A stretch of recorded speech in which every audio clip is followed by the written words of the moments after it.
One day in California, as I'm walking about, I bump into this guy who turns out to be one of the greatest neuroscientists alive, if not the greatest. Who?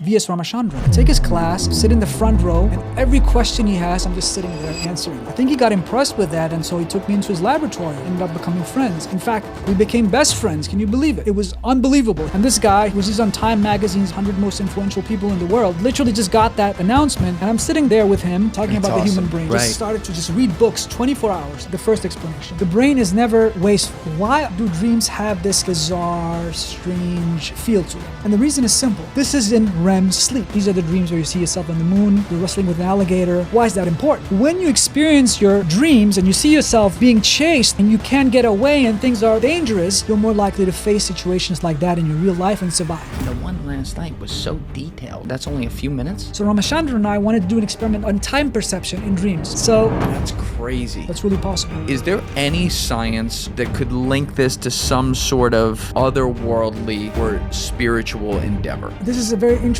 and a deep question, actually. So Hey guys, if you haven't already, can you just take one quick second and please hit that subscribe button? It is the most important metric we track on our channel to be able to grow this thing and allow our videos to get into the algorithm. You guys have been doing a great job with that over the past week or two, so let's keep that streak going. And if you're not already subscribed, just hit that button right now and enjoy the episode. Thank you.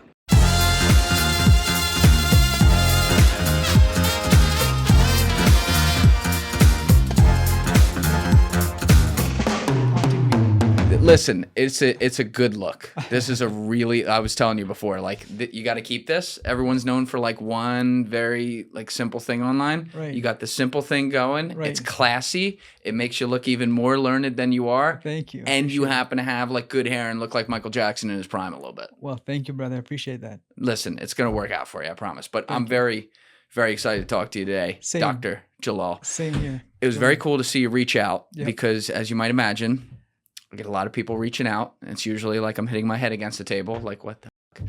So then when I get one where I'm like, woo, that's good, I'm pretty excited about it. It's like finding a $100 bill on the ground. Thank you, brother. I'm excited, man. So you do a litany of different things as a neuroscientist. Yep. You are currently researching at Harvard, correct? Yeah, correct. Among many other things I'm sure we'll talk about today. But where you found, I guess, like a real niche and expertise is particularly within like sleeping, dreams, and OCD.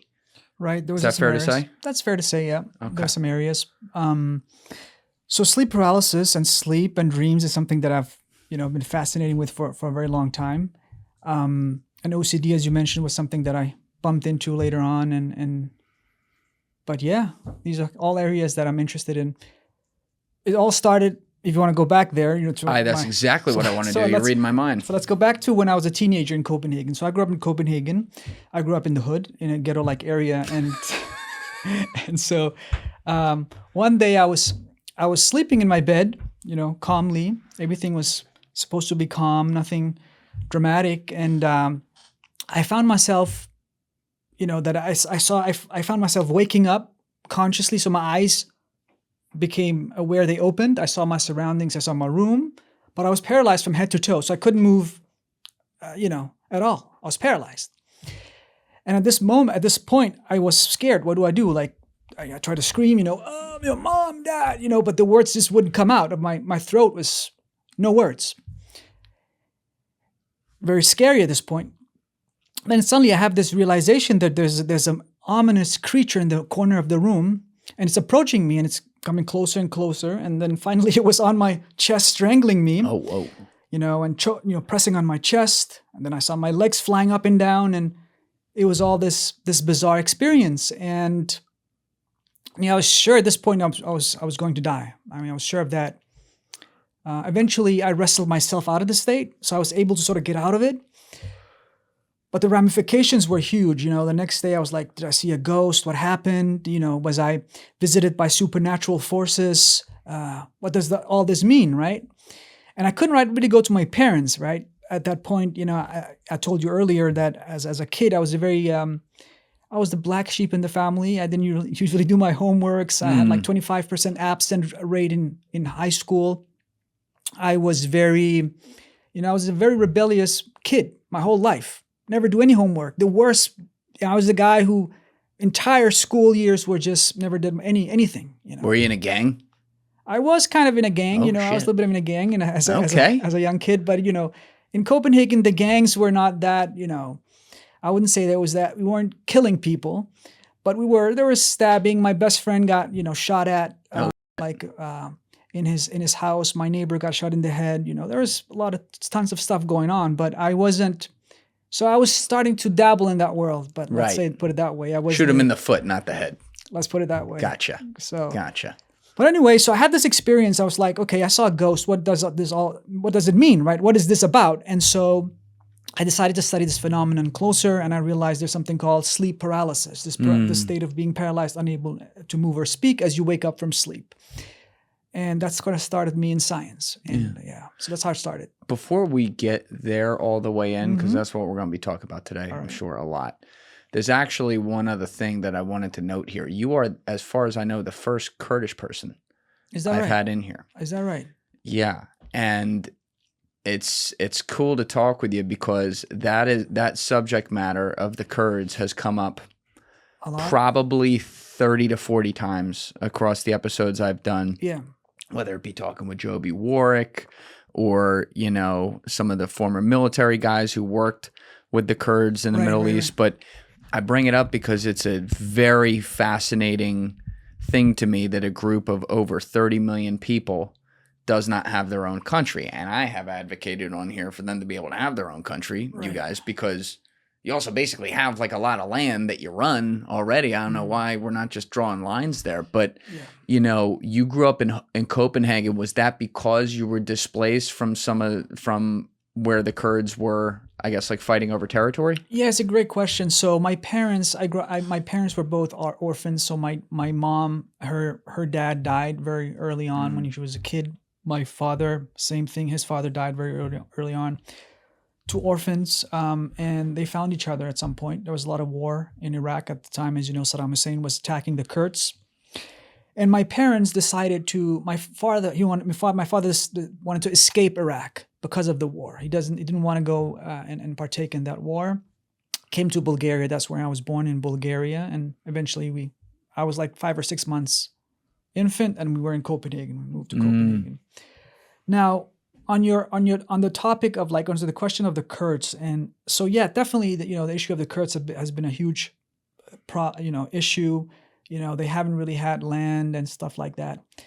Personally, my parents and that generation was a lot, they were into that a lot. They found that, the Kurds, they need to have their own country and things like that. But I think our generation, my sister, my brother, they're not that strict about it. I think they are more, they find themselves more as global citizens, I think. And because we grew up in Europe and we lived in Europe and in America and things like that, we're not attached to that idea, really.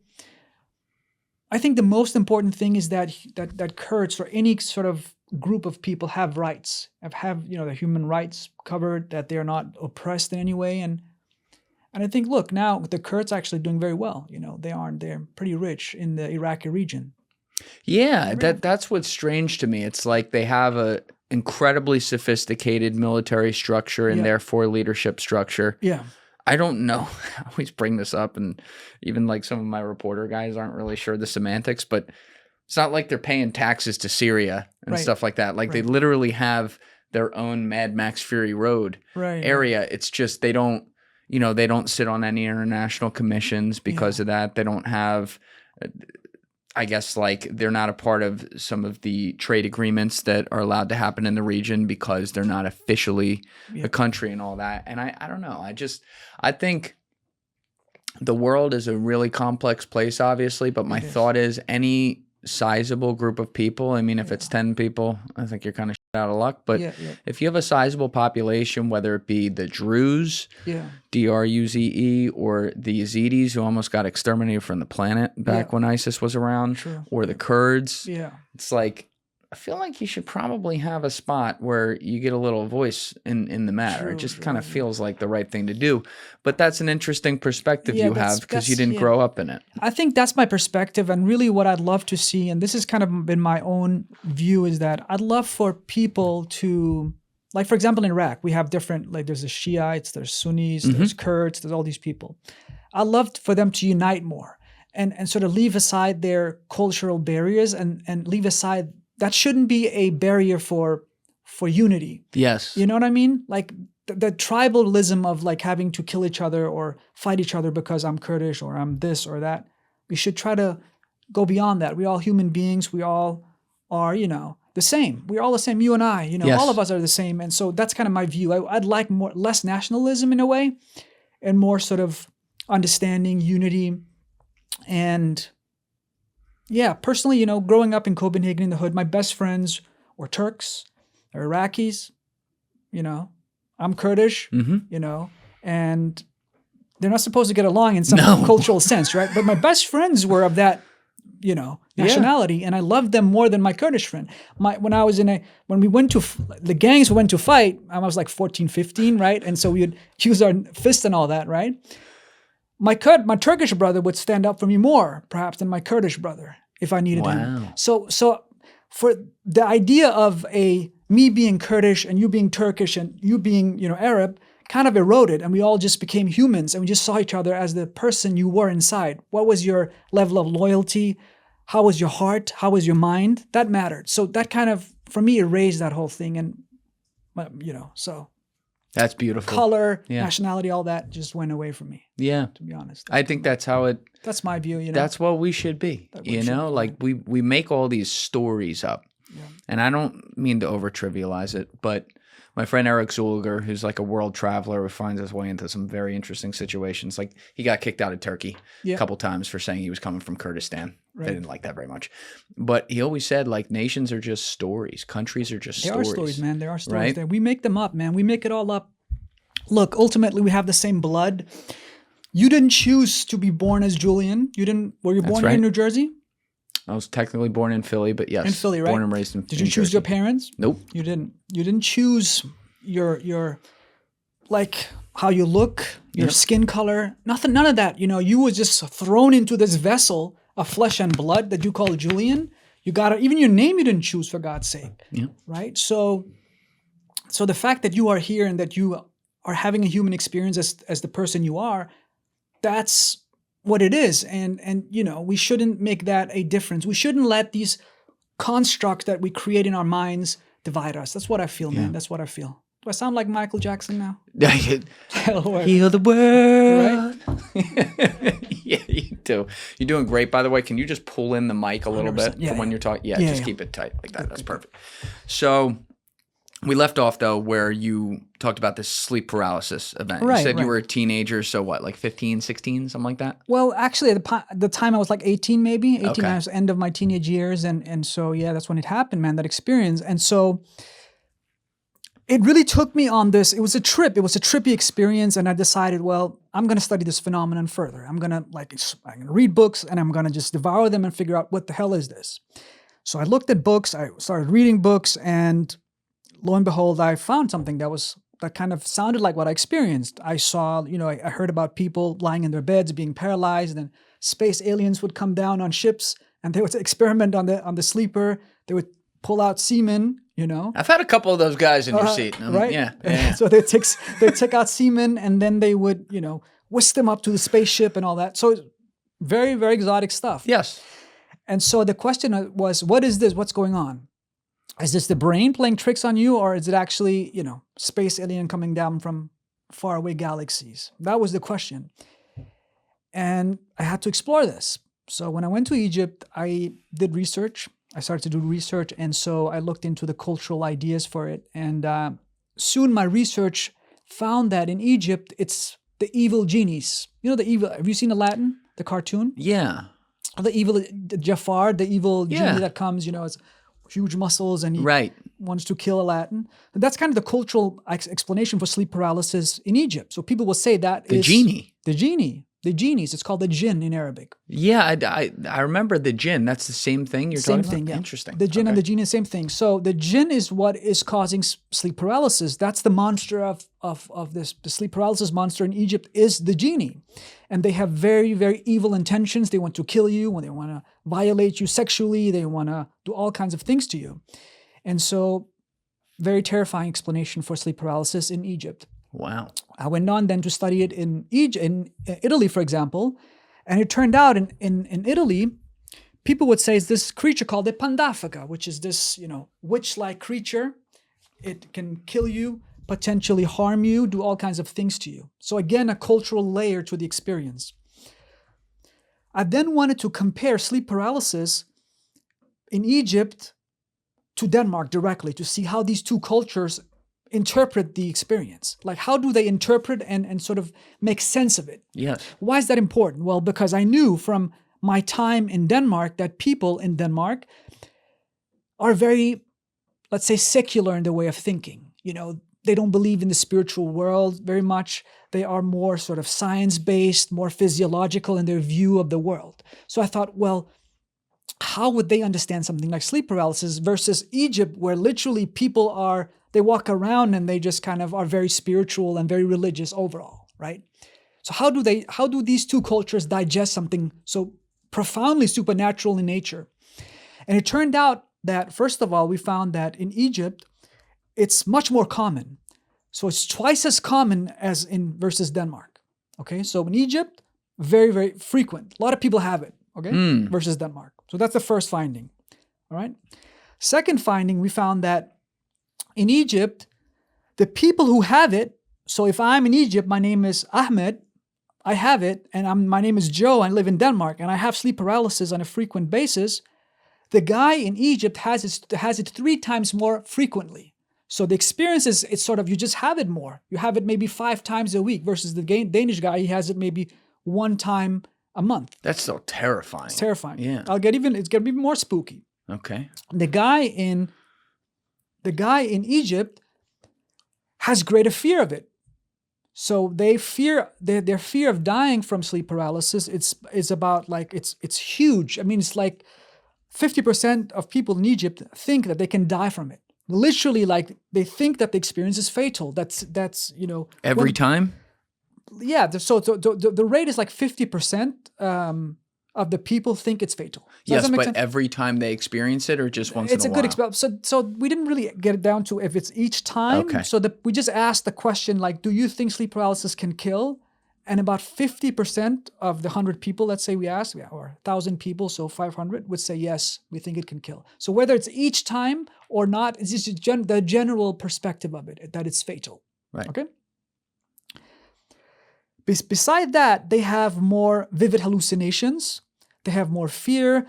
They feel it lasts much longer. So once they have it, they feel like it lasts for ages. So the Danish person, it feels like it lasts for a few seconds, right? It's like, okay, I had it. It just lasted for a few seconds. The guy over here in Egypt, he feels like it lasts for hours. So it's like, it's a very amplified, prolonged, scary experience.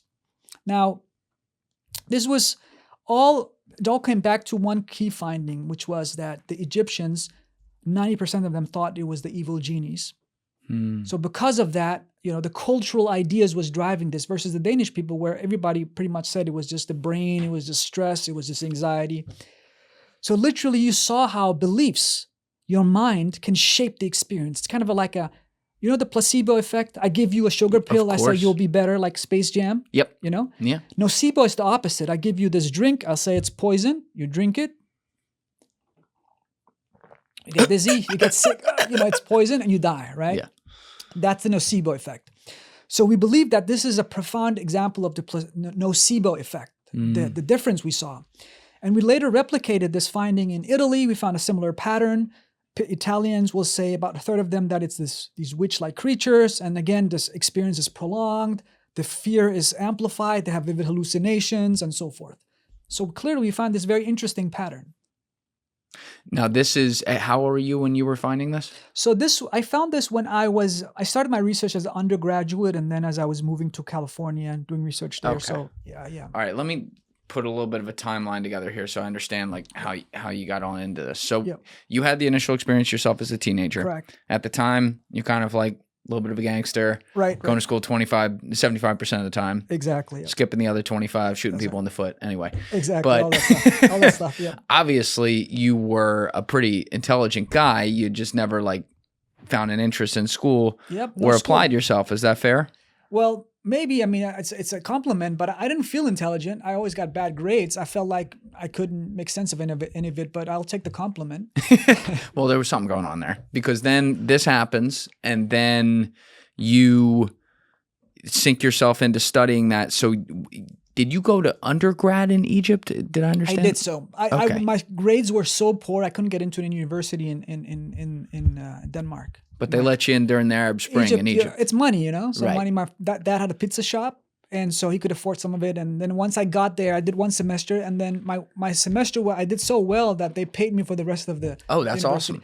Yeah, because at that time I changed so radically. So I went from like poor grades. I never saw more than a D in my entire high school until I was like 18, 19, and then to like this dramatic shift where I just Right. started to just read books 24 hours. I'm very obsessive. You see my nature. I'm very obsessive. I get into things. I just focus on it like 24 hours. And so once I wanted to sort of crack the code of this phenomenon, I read books all the time. I did nothing but read books. And my brain really expanded. And obviously it started with sleep paralysis, but I wanted to just read other stuff as well. So I just got really into reading and thinking and writing poetry. I became very sort of, and mind you, I was philosophical as a kid. You know, growing up in the ghetto, I always was thinking a lot about my existing life. You know, life, what is meaning, and all that. So I was kind of philosophical, but there was no intellectual or academic hinge or Right. tethering. It was just like free floating thoughts. Yeah.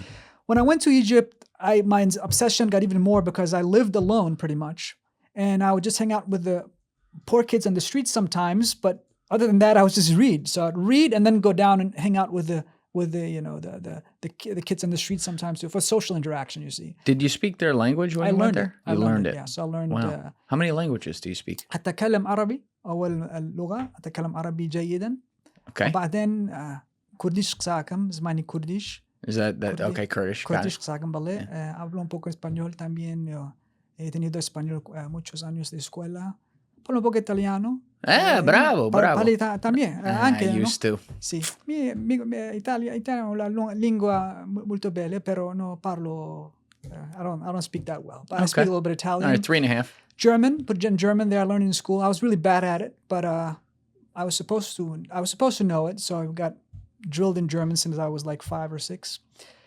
What other languages do I speak? I think that those are probably Spanish, Italian, Kurdish. Well, you speak English, obviously. A little bit of English. I'm trying to learn. I'm still learning. And yeah, I think those might be it. I think. All right. I think so. That's a pretty good lineup right there. You can find your way around. So you go to Egypt, you learn the language. I learned the language. You sink yourself into studying. I just studied 24 hours, and then I learned Arabic from the street kids. Yeah, because the American University in Cairo, I went to American University, so I wasn't really speaking Arabic in the university. Oh, got it. So Okay. I learned that's how the street kids come in. It was kind of my old instinct of hanging out with like I went from ghetto kids to street kids. That's what I mean. That's kind of what I'm trying to Graduating. Yeah. So, and then once I was in Egypt, because of that drastic focus on books, I just got really good grades all of a sudden. Have you seen that movie called Gangster's Paradise? It's an interesting movie. Yes. So Michelle Pfeiffer, right? She's the teacher. She gives everybody an A to start with. So you all got an A, and then you just have to keep that A until the end of your school or whatever, and then you just keep it. Instead of earning the A, you got the A and you just keep the A. You know what I mean? Yeah. Same thing when I went to Egypt. There was because I had taken some classes in Copenhagen in literature, English literature, because it was free. University is free in Copenhagen. So I'd taken some classes, and I had some like D's and F's. It transferred, but to Egypt. And once it transferred to Egypt, it showed up as an A. Oh, wow. So they told me, oh, you were in perfect 4.0 GPA. I was like, what? Okay, I'll take it, And It's then, like that TikTok where they change all the F's to like an A+. So it was just like, okay, good. I'll just keep that. And then I just kept it and I graduated with 4.0. Just Wow. everything was just A's from there. And that was full 4 years down there? Full 4 years, Okay. yeah. And then the final year, I actually took my final year in California. So I went to final year. I had to sort of get out of Egypt. I felt like it was I had to have more challenge. Was that when the Arab Spring was happening It was too? during the Arab Spring. Yeah, man, you're right on it. It was on the Arab Spring. I went to, at this point, I went to California. And one day in California, as I'm walking about, in San Diego, I bump into this guy who turns out to be one of the greatest neuroscientists alive, if not the greatest. Who? V.S. Ramachandran. His name is Oh, V.S. yeah, I've heard Ramachandran. that name You heard before. name? Yeah. One of the greatest neuroscientists. And I run into him and I was like, I'm starstruck. I was like, Ramachandran, and I kind of like, I'm shaking. What do I do with myself? Like I start sweating, and he greets me. He's very warm, very kind. And, I was just so happy to meet him. And I thought, okay, I have to take his class. So I take his class. I sit in the front row. Okay, I sit in his front row. And every question he has, I'm just sitting there and answering it. Every question. I think he got impressed with that. And so he took me into his laboratory. Got into his laboratory and we ended up becoming friends. In fact, we became best friends. Can you believe it? So I was with him for like 4 or 5 years, 6 years in the laboratory. Wow. We became like best friend. He literally called me his third son. He had 2 other sons. He called me his third son. He was my second father, always together. 3 or 4 hours every day would drive, go to the supermarket with him, do all kinds of things with him. It was unbelievable. Here's this kid in the ghetto going from nothing. And this guy, was just on Time Magazine's 100 most influential people in the world, literally just got that announcement. And I'm sitting there with him, eating cookies and drinking, in the cafeteria and having milk and cookies with him. Can you believe it? Talking That's about the human awesome. brain. How life can take you from nothing to like, That's right. to like shootings. And then here you are in California, right? Well, you put yourself in that position too. I feel like you sunk yourself into it. I feel like I was blessed. I don't want to take any credit for it. I feel like I was blessed. It was a blessing. That's very humble of you, but also like if you want to call it luck or a blessing or something, there's that old American phrase, luck is where hard work meets opportunity. 100%. You know what I mean? I think that's very true. And what happened was I did work really hard, become very serious about life, disciplined myself. I mean, didn't come easy, but my brain changed. So the brain can change. And I think that was a huge part of this reason, this whole thing. So the brain, as you know, is hyper flexible. We have different modules in the brain. You have a structure called the prefrontal cortex, which is the outer layer. Then you have the temporal lobes, the emotional part of the brain. It's right here behind your ears. You have the occipital lobe, which is the vision part of the brain. So you have different parts of the brain. This is called the cortex. Now the brain can change. It can change its form. And once its form changes, your personality changes too. Your discipline changes. For example, let me give you one concrete example. There's a region called the anterior cingulate and the mid-cingulate cortex, which is just beneath this layer called the cortex. The cortex is the outer layer helmet. Yeah. So that cingulate cortex, that region, there's neurons there. The more you use the more disciplined you are, and the more you take action, even though you don't want to take certain actions, the more that portion of the brain will grow. So, for example, Baland, he's lying there, he's sleeping, he doesn't want to get up and take a cold plunge. Okay, or Julian doesn't want to go to the gym, right? So you're sitting there and thinking about it for 3 minutes. Should I go to the gym? Shouldn't I go? Should I go? Shouldn't, no, yes, no, yes. You decide to go. When you decide to go, that mid-cingulate cortex will literally grow. And the more you actually do that, the more you take up the challenge and you say, the hell with it, I'm just going to go, the more the cingulate cortex will grow larger, it will become thicker and literally expand. And does this happen in the other direction as well when you go the opposite 100%, way? it shrinks. Yeah. So the less you so the more you decide, nah, I'm not going to go for that run. Nah, I'm not going to wake up and go to school today. My entire life was a dead mid-cingulate cortex, right? Yep. It wasn't active at all. So suddenly it became very active. And that's because the brain has these synapses. Synapses so there are neurons in the brain, and then neurons have wires, axons and dendrites. Okay, so dendrites are sort of wires that receive information from the axon, which is a wire from the neurons, and between them there are synapses that allow for communication. Okay, this is a fancy way of saying that these synapses and connections between neurons can grow our entire life.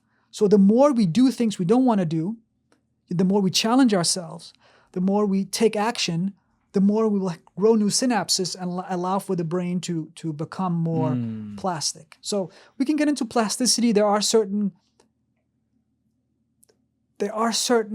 things that have to occur for plasticity to really run its course. For example, you have to be hyper attentive, right? So if I live in the ghetto and I have the same routines every single day, I go to I come home, I go to school, I come back, I go out, fight this guy, I have all these routine things I do every single day. I will have very little plasticity. Why? Because the brain doesn't work like that. It doesn't change itself because it sees, look, it's just the same thing over and over. There's no reason for me to change. The brain is not wasteful in that way. However, when you do new things and you put yourself in new environments, your attentional system becomes active. And this is a system called the nucleus basalis. It's in the sort of the mid-central part of the brain. It produces neurons called acetylcholine. And acetylcholine neurons are basically attention-driving neurons. This is your attention system. So whenever I see, if I see this girl over there and she's really pretty, I'll have a lot of acetylcholine attention focusing on her way, for example, right? Or if I go to travel to Egypt, for example, and everything is new, guess what? I have a lot of acetylcholine attention because everything is new. I have to be aware of the streets. I have to be aware of the new mountains, and maybe there's a new lion over here, using figurative language, obviously, but things are new. And so my brain says, look, since you are in new territory, you better hell change your structure for survival reasons. So if you, right, or Joey or anybody wants to change their brain, they have to go to new places or do new things because that's what triggers and prompts the brain to change its structure, right? So if that makes sense, it's survival. So that's the first factor for changing your brain. And I had that in Egypt. Literally, is an example of me going new territory. The brain says, look, you are in survival mode, change. Second factor is dopamine.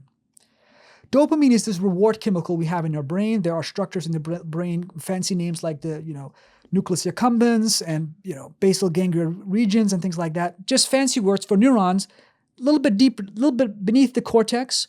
And these are involved in reward or anticipation of reward, in fact. So not even reward. So if I'm hugging a girl or if I'm hugging my mother, that's rewarding, but it's not that much dopamine. It's more endorphins and feel-good chemicals. Serotonin, like oxytocin, vasopressin, these kinds of in chemicals you have. But if I'm anticipating a meal, tons of dopamine. Or before sexual encounters, tons of dopamine. Right. So that's anticipation of joy. Anyway, dopamine you also need. So you need reward. And so anytime you do something new when it's rewarding, that's when you get especially a lot of plasticity in the brain. So you have to have these two things, these two factors. And I think I had that in Egypt. It was very rewarding for me to learn new things.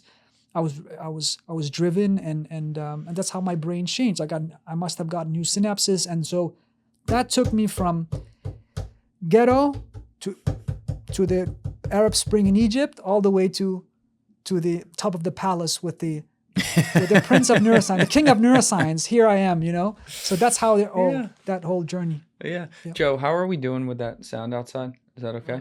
It's fine. I'll stick a denoiser on that. We're good.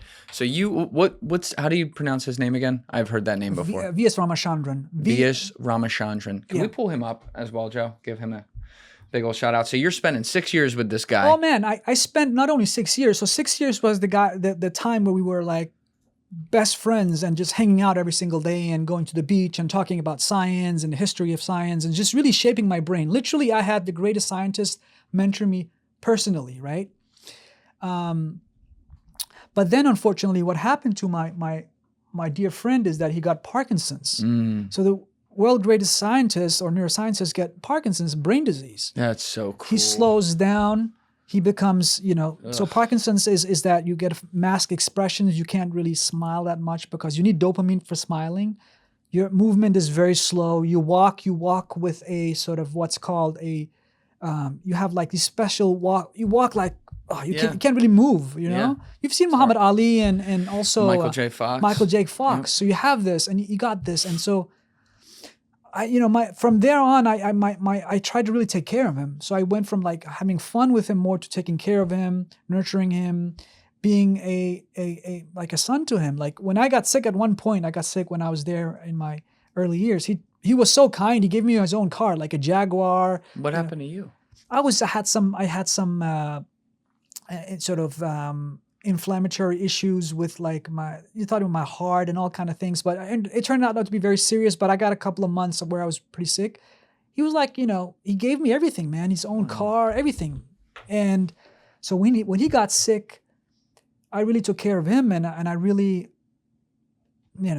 tried to be a close friend and just help him through that. And I still visit him. I just saw him last year. Unfortunately, he doesn't talk that much now. He can't really talk that much. It's hard to understand. But just being in his presence, I can see in his eyes that he can still see it's me. He still feel that happiness when we're together, like that kind of friend thing we have.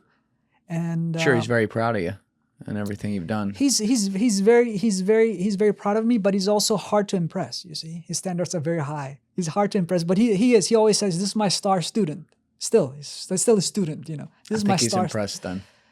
Man, he was a great guy. If I can give anything back to him, honor him is what I'll do. As long as and he knows this. As long as I'm alive, I will honor him, because I really know what he did for me is why I'm here today. He opened up all the doors. You can be as smart as you want. You can get 4.0s, write scientific papers, but when you have a mentor that's the top of the hierarchy, that's when doors open. And so he opened a lot of doors for me. Go to Cambridge and Harvard and all that.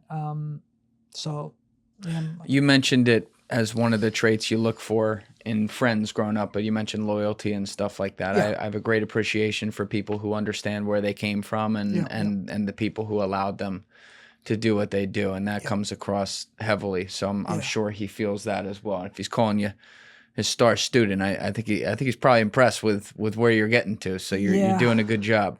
Man, yeah. Thank you, brother. I really appreciate it, Julian, man. But look, I think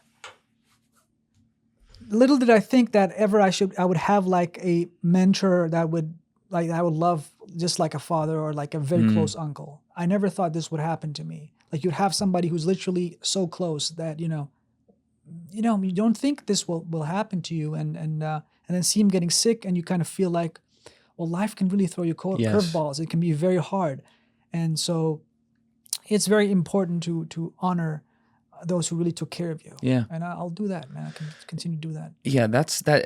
I'd said it when you first mentioned it, but it's like a very cruel thing from the universe that someone who studies the brain and all these different things, that then they get afflicted with something that affects their function 100%. From their brain. This guy was a superstar.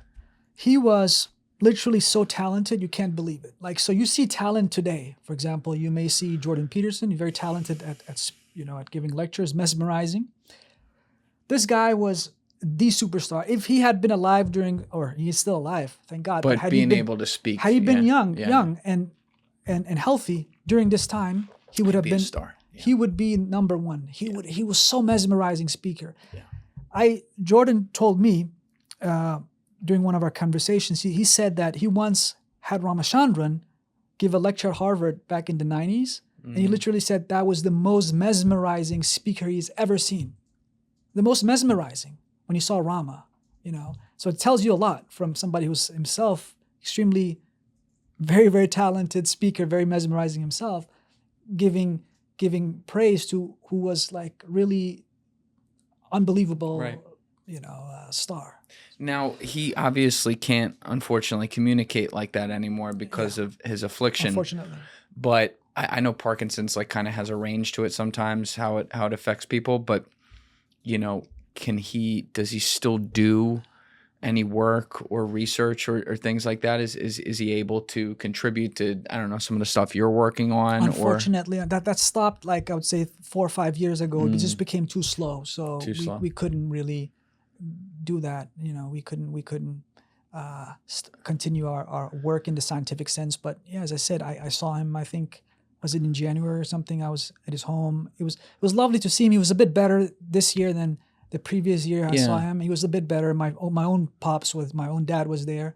And, that's cool. So my dad and him were all both together, and we went out and had food and went to his house and we hang out. And it was beautiful, man. It was a good experience, and I treasure that. Hey guys, if you haven't already subscribed, please hit that subscribe button. It's a huge, huge help. Thank you. Aren't they?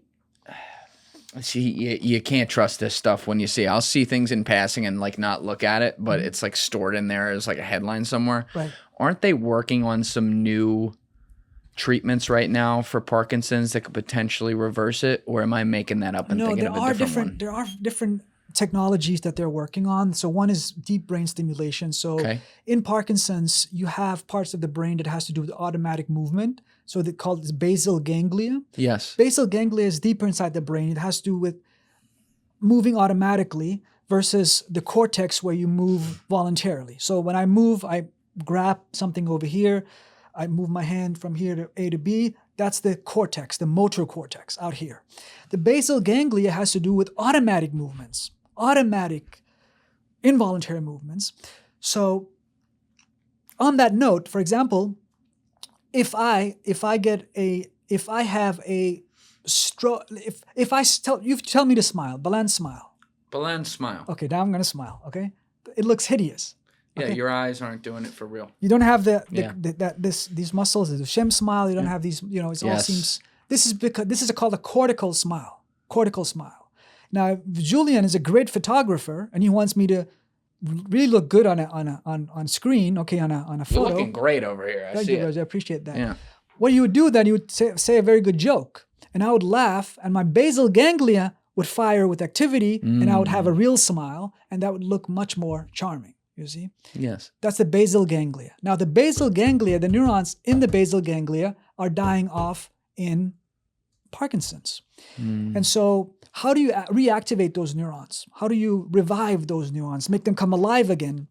And it turns out that it's difficult to get deeper in the brain. So we can stimulate the brain on the outer layer, on the cortex, as I mentioned, the outer layer. It's easier because you can have a magnet and you stimulate it. You go and you stimulate the brain, and you can revive some of those neurons or make them more active, right?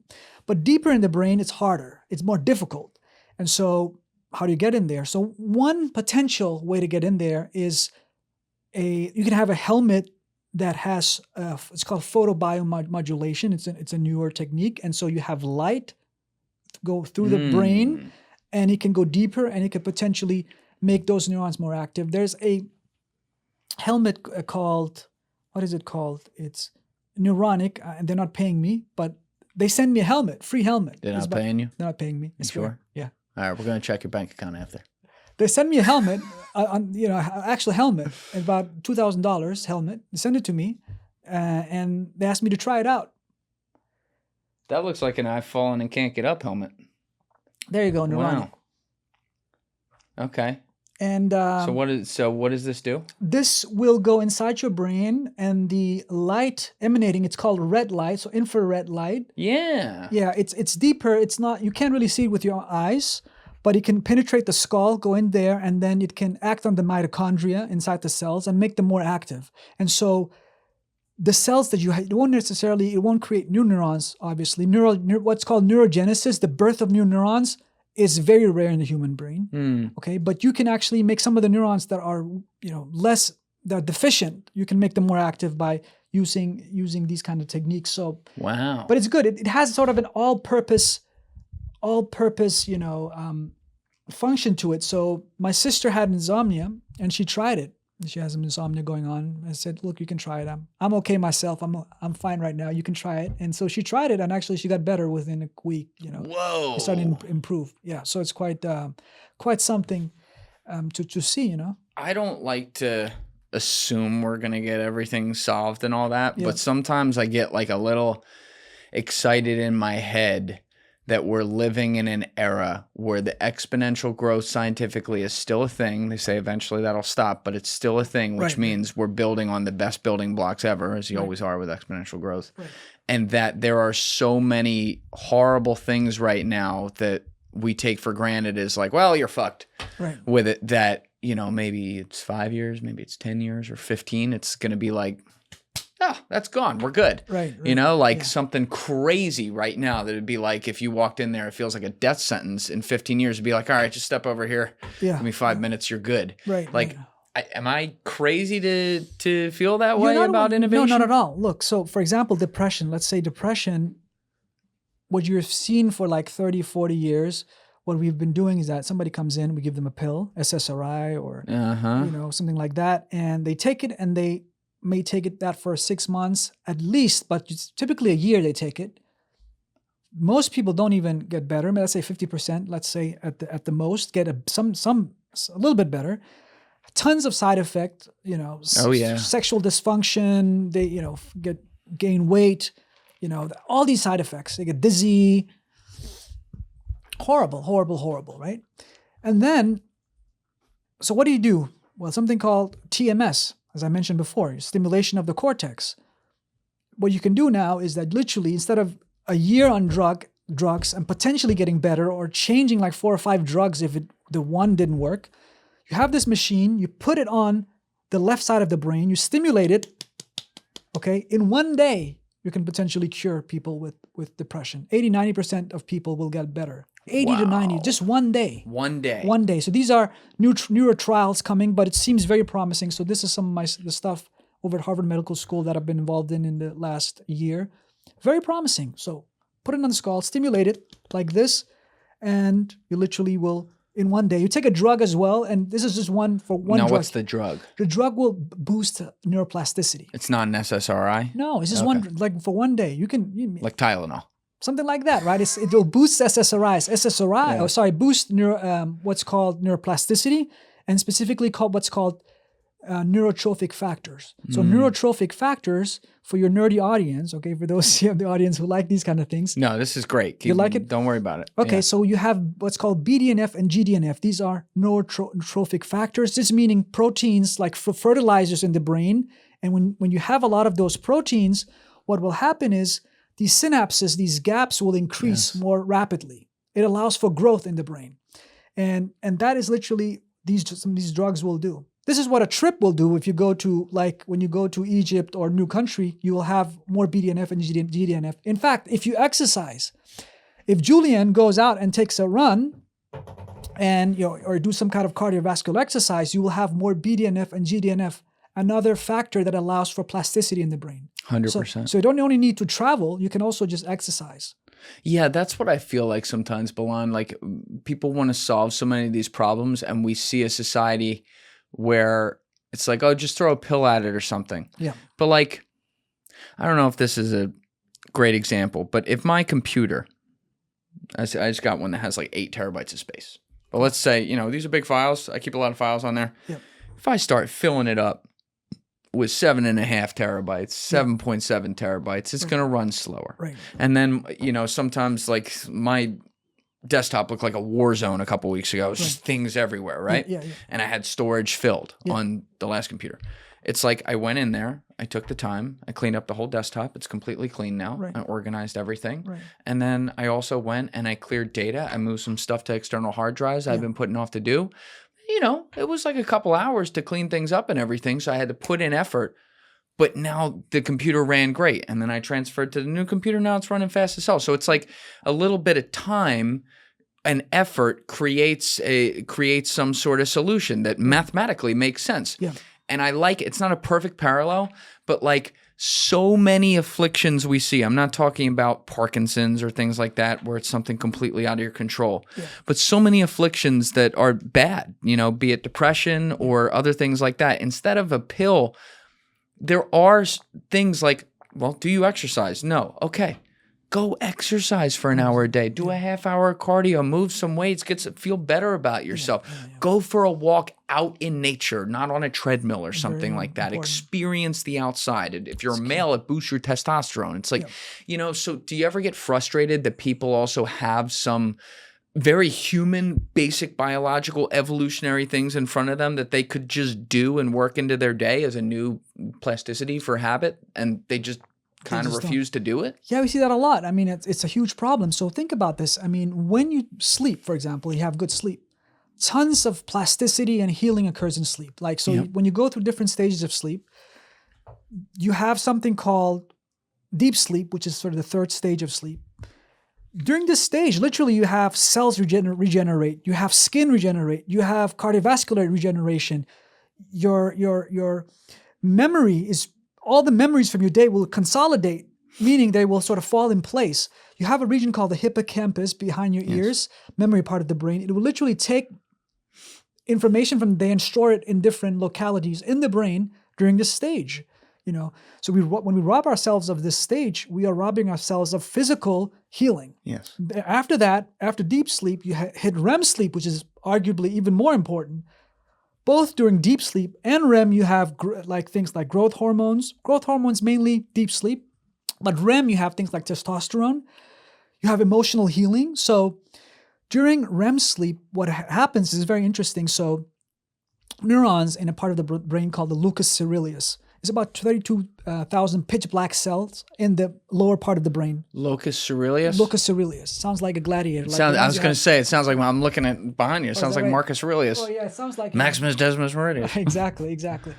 But those cells, right, they produce a chemical called noradrenaline. This is the chemical cousin of adrenaline. So whenever you're stressed, you have a lot of adrenaline in the system. You are very hyped up. You're agitated. You're excited potentially.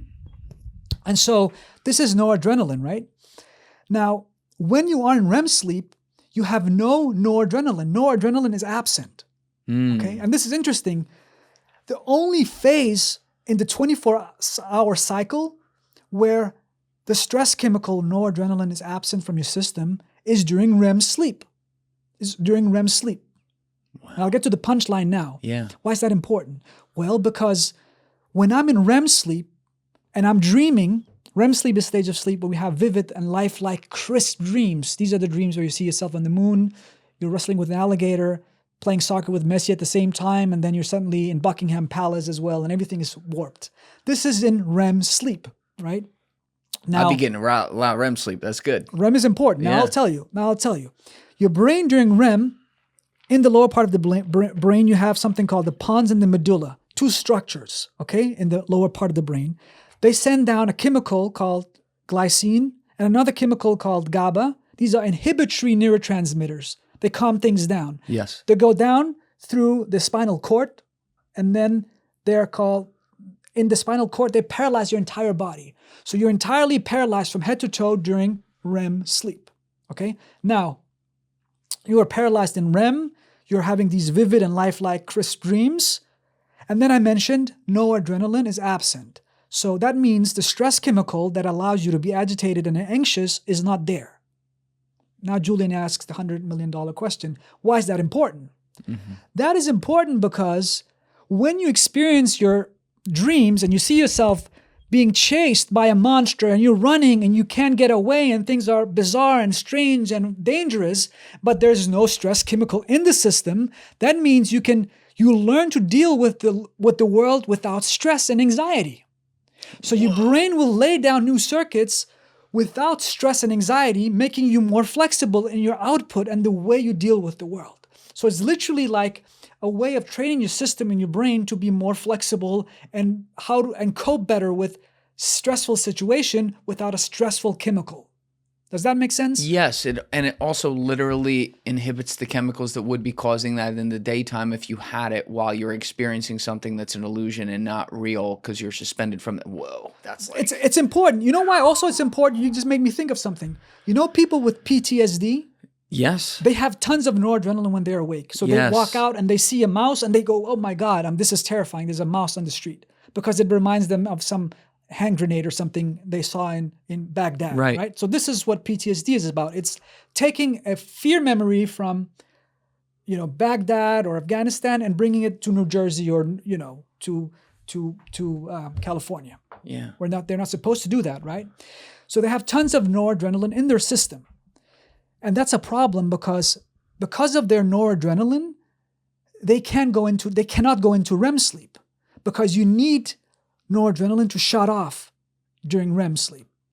And so they lack this ability to take their daily experiences and experience them in their dreams without anxiety. And so that perpetuates the trauma and the anxiety they have during the day. Does that make sense? I want to make sure that you get this because I'm sometimes a bit convoluted. No, you explain that very well. My point is this. If you have tons of noradrenaline in your system, you prevent yourself from going to REM to have restful sleep because you cannot go into REM without shutting down noradrenaline. Does that make sense? Yes, and in REM, and then when you do are the in most REM, rebuilding. When you are in REM, that would in turn buffer you and make you less anxious during the day. So it becomes a vicious cycle for these people. You know what's crazy? So do you know Luisa Nicola at all? No. I got to hook you up with Luisa. She's right here in New York City. Yep. She's a neurophysiologist, works with high performers, extremely, extremely smart, loves studying every part of the brain. So there's some things you're saying that also remind me of some conversations I've had with her. But the first time I talked with her was earlier in 2024. And without going through the whole litany, I had been dealing with a lot of health problems for a few years, and I had begun treatment to take care of that. It was something called eosinophilic asthma, which crashed my whole immune system for 4 years. So I started treatment in November 2023. Yeah. That treatment wasn't supposed to really start to work until late February, early March 2024, right when I was talking with Luisa, and it was going to start working a little bit at a time. And hindsight being 2020, it did, and it worked well. But Luisa put me over the top with kind of fixing my body from off of the very broken thing that it was. And one of the things she talked about is she came here to record a podcast with me. And so she saw my place, and she saw the skylight out there. She saw the skylight over my bedroom. She saw, I love the lighting in this place because this is the only room that's not lit. She saw my big windows right there that let light in. I live right next to New York City, the most lit city, in America. It's never off. And then she looked at the French doors on my bedroom and she said, "Do you dream?" She asked me, "Do you dream?" I said, "Come to think of it, not really. No." She's like, "How much do you sleep?" I'm like, I put myself on a schedule and now I sleep 7 to 8 hours a night. And she goes, "You're not getting 7 to 8 hours of good sleep. You're not getting REM sleep." And she started explaining this whole thing to me. And she said, the light that you are letting in, and then to combine that with the stress of your job and everything, means you have cortisol. She kept it very high level. You have cortisol at the very least running through your system at all times. Your body's completely off what's the word that starts with an S? Circadian rhythm and all that. It starts with a C, I guess. And then she's like, "You need to sleep with an eye mask." Yeah. I was like, "What?" She's like, "Sleep with an eye mask." And I'm like, that feels like a little not heterosexual. I don't think I'm going to do that. She's like, "Fine, have a problem." I'm like, "All right, fuck it." I ordered an eye mask. I will never not sleep without one again. I dream now every single night, and I dream extensive dreams that would be required in the REM area, and it completely whatever that back literally 50 to 60% was to start to begin feeling like myself again. Yeah. I'm telling you, it wasn't fully overnight, but throughout that year, as the rest of my body got better from the other stuff, the combination of sleeping 7 to 8 hours with the eye mask, having light out of the system and sleeping deeply, totally rebuilt my brain. I'm firing on a level that I haven't in years since before I got sick. And it was just that simple thing. And I'll thank her about that forever. But you just reminded me of that because some of the patterns you're discussing, which you're actually going even deeper with some of the chemicals that literally fire in your body when you're doing this. It's duh, how is that answer not in front of me the whole time? It's important. Look, REM sleep is important. Another chemical that's being shut off during REM is serotonin. So you have a structure called the raphe dorsi nucleus in the lower part of the brain, again, produces serotonin.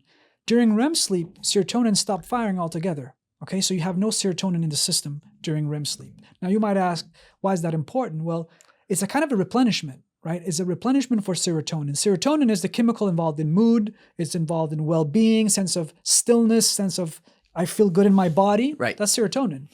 Literally, I mean, when you have depression, you have typically low serotonin, and I give you a drug to boost serotonin. So that's the standard therapy for it, That's right? right. So if you're not getting REM sleep and you're not replenishing serotonin, again you have another problem. So it shows you how important REM sleep is. And cognitive tests, there's tons of studies. REM sleep, you have low REM.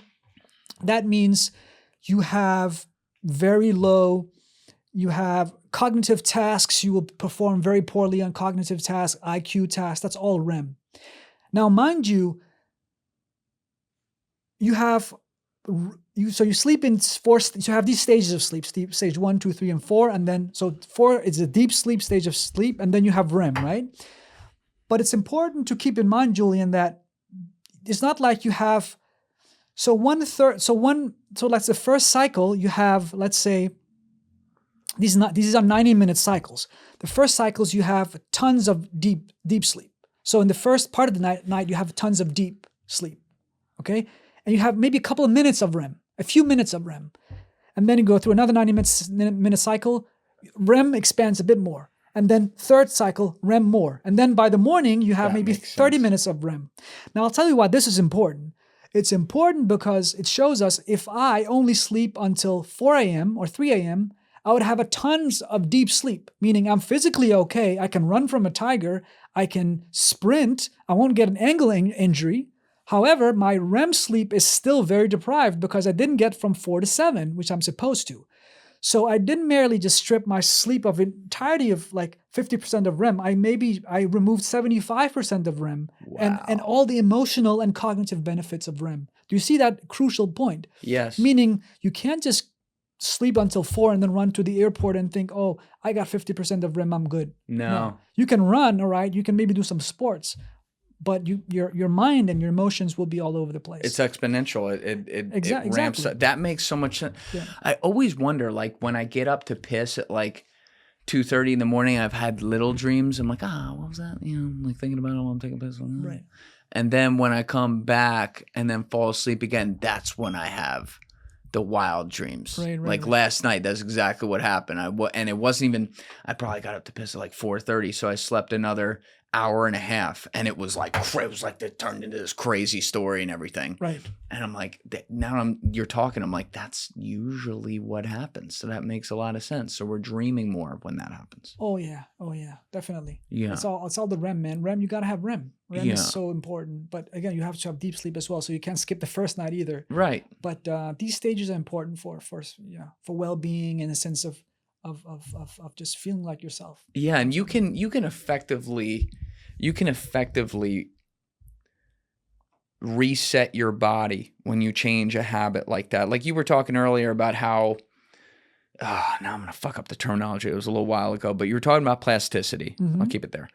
And you were talking about how, you can train the brain to do new habits, and you were relating it to how you suddenly sunk into reading and going to a new place in Egypt, and all that put together created like you just sinking yourself into this. Yeah. And the other side of that, like it makes me think of I think it's a Michael Jordan quote where he's like, the day you skip that one thing is the day you form a bad habit, because now you're shrinking it in the other direction. With sleep, you can effectively form the bad habit for a while, which I wouldn't recommend. I did do that for years. Don't do it. But like you can form the bad habit, lose your health along the way, which it contributed to me losing my health. It wasn't the cause, but it certainly didn't help, right? You can look sickly, not think all the best. Yeah. And then when you decide, fuck it, I'm going to dedicate myself to sleeping 7 to 8 hours a night. Yeah. I'm going to get onto a real schedule with that. If I got to do a sleep stack, including, I wear the mouth tape, the whole bit, if I got to do that to sleep better, I can. Like you can form that new habit and effectively, at least through my experience, like reverse a lot of mistakes you've made in the past. So people out there, I'm bringing this up because there may be people out there thinking like, God damn, like I haven't been sleeping over the last 5-6 years. I work really hard doing this or that. Am I screwing myself over? they can make a change and suddenly, you know, maybe I'm speaking figuratively, but correct me if I'm wrong, like get some years back in a way. Yeah, 100% you can. Wow. Sure. That's very true. Wow. So you started with the sleep paralysis stuff because it was personal, right? I started with the sleep paralysis because it was personal, yeah. But this, you know, I imagine probably when you were in Egypt, this very quickly turned to you just being like neuroscientists interested in the brain because everything you were looking at was related to the brain. 100%. Like beliefs, how does belief emanate in the brain? How does empathy come about in the brain? How does it, how is instantiated in the brain? So this is something I got into early on. So can you explain Let's that, talk about empathy. Absolutely. Yeah. So in the brain, you have, in the frontal structures, specifically the medial, you have what's called, people call them mirror neuron systems or perceptual action systems. You have them also in the region called the TPJ, which is here. So this part of the brain is kind of like a multimedia studio, meaning whenever I walk about, let's say I walk about here in Julian's studio, I move my body from A to B. This is all my TPJ firing away, the neurons in the TPJ. Yeah. Okay. So the TPJ region takes information. I'm going to be a little bit technical, but I'll get to the punchline, I promise. So the TPJ takes information from the world, so vision, touch, proprioception, meaning sense of your body, and integrates that and create a sense of a self, a sense of a Julian, a sense of a Baland. Okay, that's in the TPJ. Okay. A sensory integration hub. Sensory input, integrate that. Next to it, you have something called the superior parietal lobule. This is a region involved in a sense of body image as well, sense of creating you. These regions, if I stimulate it, for example, using a magnet, you will literally feel like you're floating out there. So you create a ghost. So you're out there in space, you're looking at yourself, there's a ghost, there's a different person out there. So this region is involved in self-other distinction, meaning I know I am me, I know that you are you, and this bridge won't collapse. There's a clear barrier. If I zap that region, I may feel like we're merging. So that boundary between self-other erodes. That's that region, the SPL and the temporoparietal junction, TPJ. Okay, fancy name, but forgive me. I get to the whole punchline here. Then you have the frontal lobes, the prefrontal as well, also involved in sense of self and sense of me, but also empathy. What is Julian thinking right now? What is his agenda? What is he up to? Right? This has huge survival value. If I'm running around in the savannah and somebody's chasing with me or holding a spear, is this a friend or a foe? Is this trying to kill me? How do I escape him? Well, all in the frontal lobes plus the TPJ. So this tells us that these regions are involved in creating sense of self, empathy, looking at the world from another person's perspective. When we talk about empathy in science, there's typically two forms of empathy. There's cognitive empathy and there's affective or emotional empathy. Two types of empathy. Cognitive is, I can kind of figure out what Julian is thinking right now, and I have intellectual insight into your mind. Okay? Is he telling me the truth? Is he, being deceptive? Is he trying to do this or that? That's cognitive empathy. Psychopaths have tons of cognitive empathy. Okay? They're very good at this. They can read your mind very well. Then you have emotional empathy. That's actually feeling what you are feeling, experiencing your emotions as if they were my own. Okay? Psychopaths have zero of this. They have no emotional empathy. That's why they can deceive you, manipulate you, be very Machiavellian. They can read your mind, but they have no actual empathy for your emotions. The flip side of this is autism. Autistic individuals have tons of emotional empathy. Okay? They can feel your pain.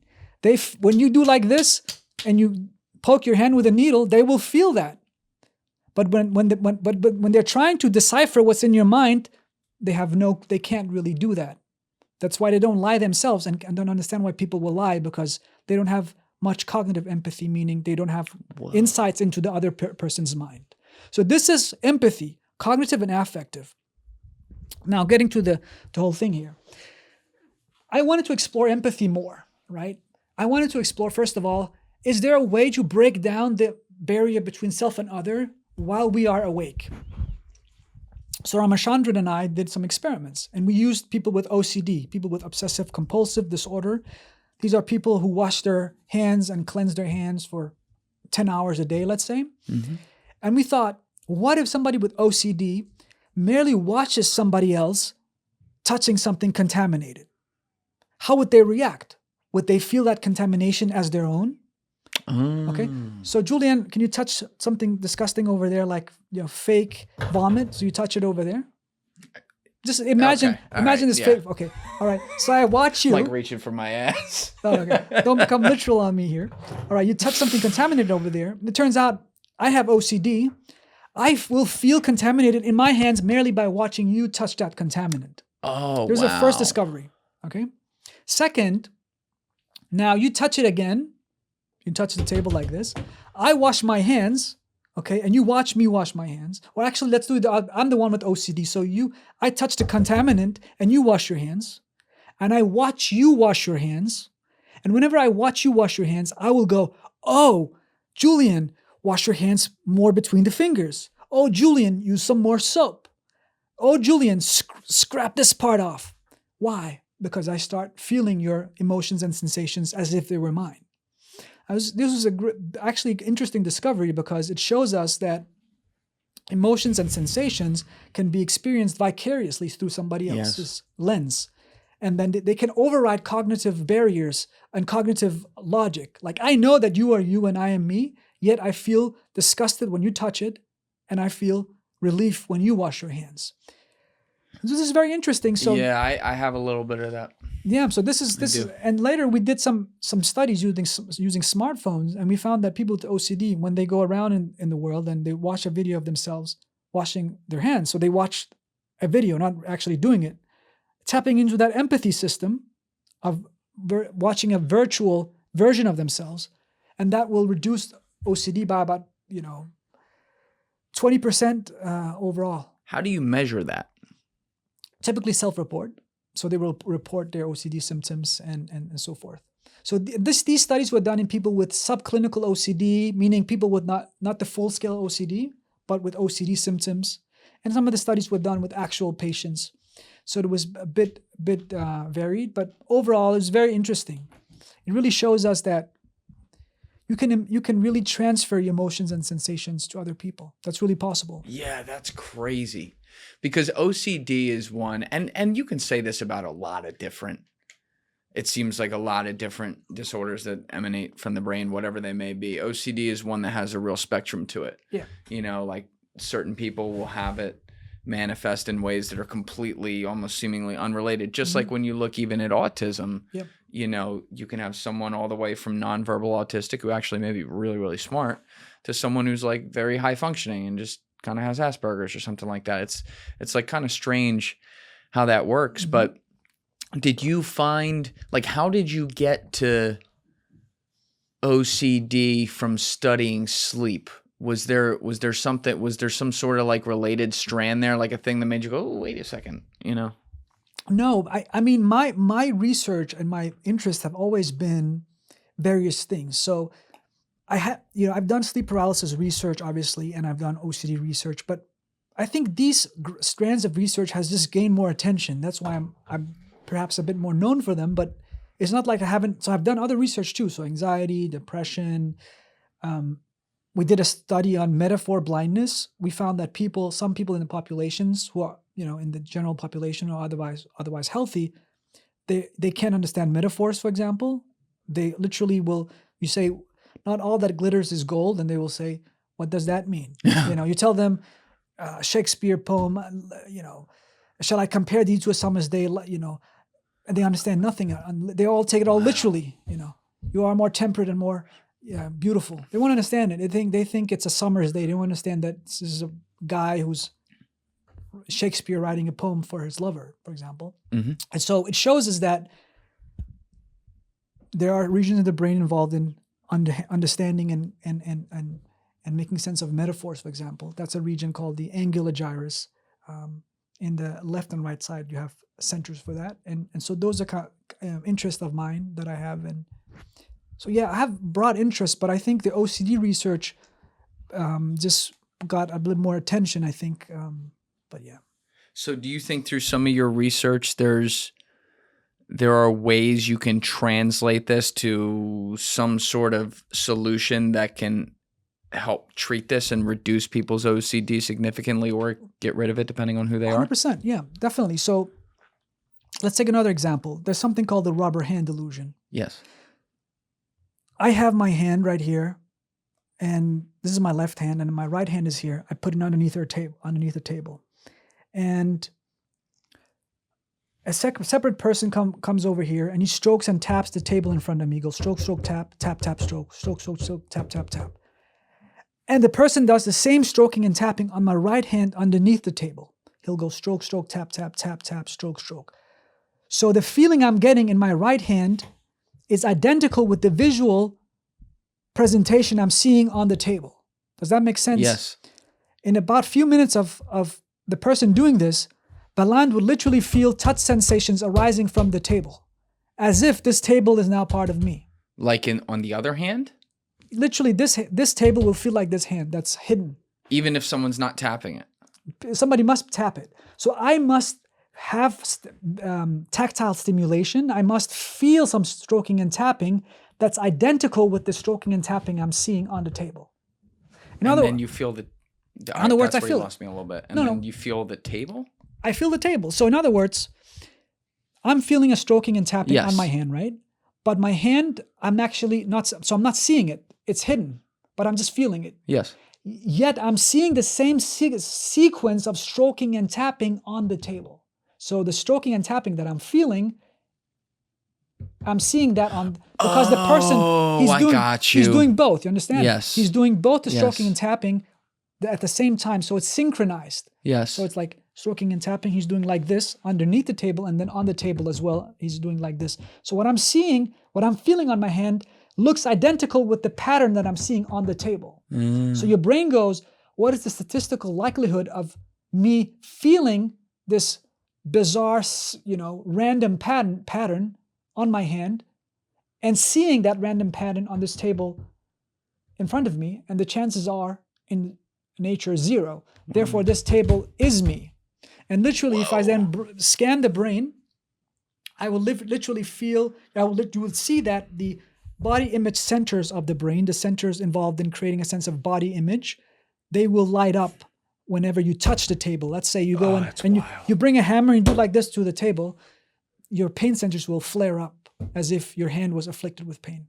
Yeah, I've seen those experiments. It's reminding me of it, where someone puts their hand here and a fake hand, there's a wall, and then a fake hand is put here, and someone takes like a hammer and is hitting the hand, and the person starts to flinch on the exact fingers. It's the same experiment. Yes. But this experiment can just be, there's variations to it. So the original experiment exactly is what you're saying. There was a wall, little cardboard wall, and then you have like a rubber hand right here. Yep. And then the person's real hand is out here. Okay? And so the stroking and tapping is occurring on the real hand, and he is seeing it on the rubber hand. So it's identical, In fact, you can even, if somebody comes and strokes and taps my back of my head, okay? And I'm stroking and I'm seeing a stroking and tapping on another person's head in front of me, I'll feel like his back of his head is my back of my head. Whoa. So it doesn't have to be a table or a rubber hand. The point is tactile sensations coupled with a visual presentations that are identical, that will expand your body image. All right. Now coming to OCD, I thought one day I was driving on the freeway in California, just been in Ramachandran's lab, Rama's lab, had tons of fun. I thought, well, look, why not help people with OCD using this trick? Why is that important? Well, 50% of people with OCD will not go to therapy because they literally fear contaminants. So you bring them into the clinic and you say, Julian, let's imagine Julian has OCD. I say, Julian, touch this nasty thing right here. Here I have a shoe, the bottom of a shoe, touch it. And they will not go near it. And that's the way you treat OCD. You have to confront what you fear and touch the anxiety-provoking stimuli. 50% of people with OCD drop out. About 25% will not start because of fear and so forth. There's all these stats showing that it's a huge barrier, the fear component. Now then Baland was thinking, what if I use a rubber hand instead? So I bring in Joe with OCD and I use a rubber hand and I stroke and tap the rubber hand in front of Joe and I do the rubber hand experiment. And so he feels like the rubber hand is his after 5 minutes, and then I contaminate the rubber hand, okay? In theory, if he gets contaminated in the rubber hand, he will get the anxiety exposure that he needs for healing, okay? Because he will feel like the rubber hand is his. But at the same time, I can trick him. I can say, look, oh, Joe, come to the clinic, and don't worry, we won't actually contaminate your real hand. We'll just contaminate a rubber hand. So he feels more safe, you see? Yes. He feels less exposed to contaminants.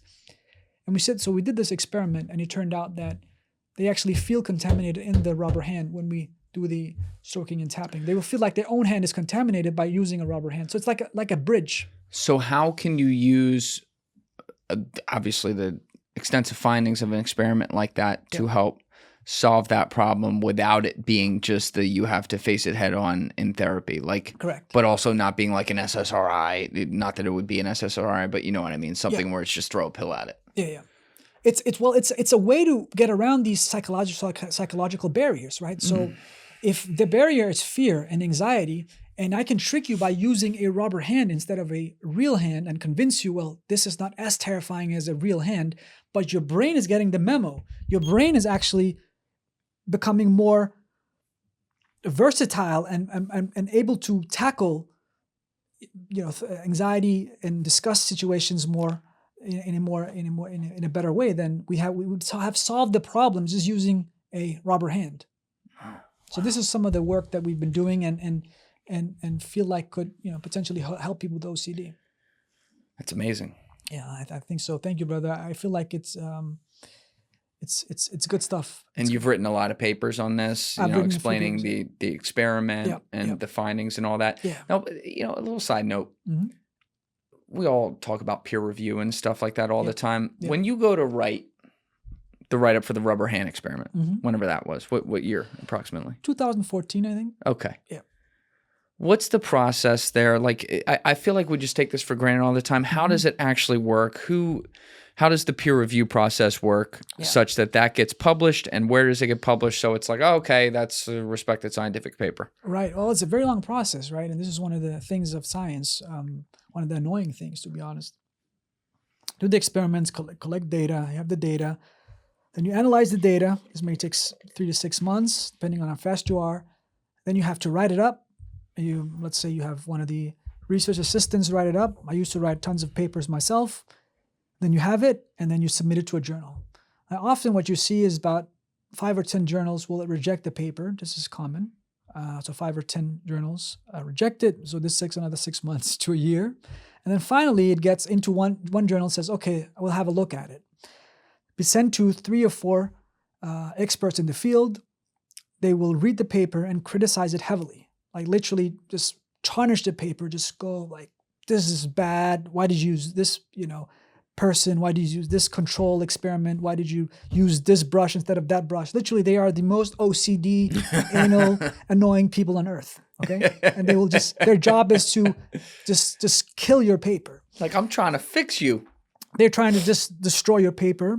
And the funny thing, they're anonymous, so you can't see who they are. So they become even more nasty. Oh, that sucks. So that's how it works. And then you get all the feedback. And then most of the time, as I said, it's a rejection. But sometimes it's not a rejection. It's just like this much work, right? It's just like hours of months of having to work on the experiment, maybe do new experiments, add new angle to the experiments, and then fix your paper, send it in to them, and then another 3 or 6 months. You might be lucky, and then you get it published. So it's a very lengthy and tedious process. How would you improve that system? And the reason I ask it like that is because it seems like it perhaps unintentionally has become a bit of an ivory tower system where it's like you're within academia or within our research or you're not. And if you're in, you need to abide by our standards. Yeah. And if those standards aren't perfectly met, we don't care if you're the next fucking Einstein. It's not getting published and no one's going to recognize it. That's problematic. At the same time, the idea of having a system of checks and balances to try to arrive at truth scientifically is something that you should have. Like, how would you kind of bridge that gap to make it middle ground and allow science to evolve and test things, but also not just have it be random shit being thrown out there all the time. That just causes noise. You know what I mean? Yeah, I think some of the factors might be things like, science is it's poorly funded. So literally I used to get, now I've rejected so many these guys who send me emails to review papers. I always just ignore these emails. My colleagues shouldn't hear this, but so they send you all these invitations and you have to sit there for free and review papers for hours and hours. So if they could start with paying some of these scientists good money, they might be less, less annoyed and less negative if they got some. Yeah. I think that's one of the things. So it takes so long because the scientists won't review the papers. They may take a month to review it. If there was a faster process where it's sent in, there's some money, so it could just make the system flow a bit faster. I think the key point, obviously you have to do the experiments, it has to be rigorous and all that, but the scientific system is very broken financially. I feel like that's the biggest barrier. And this not only comes with peer review, but even things like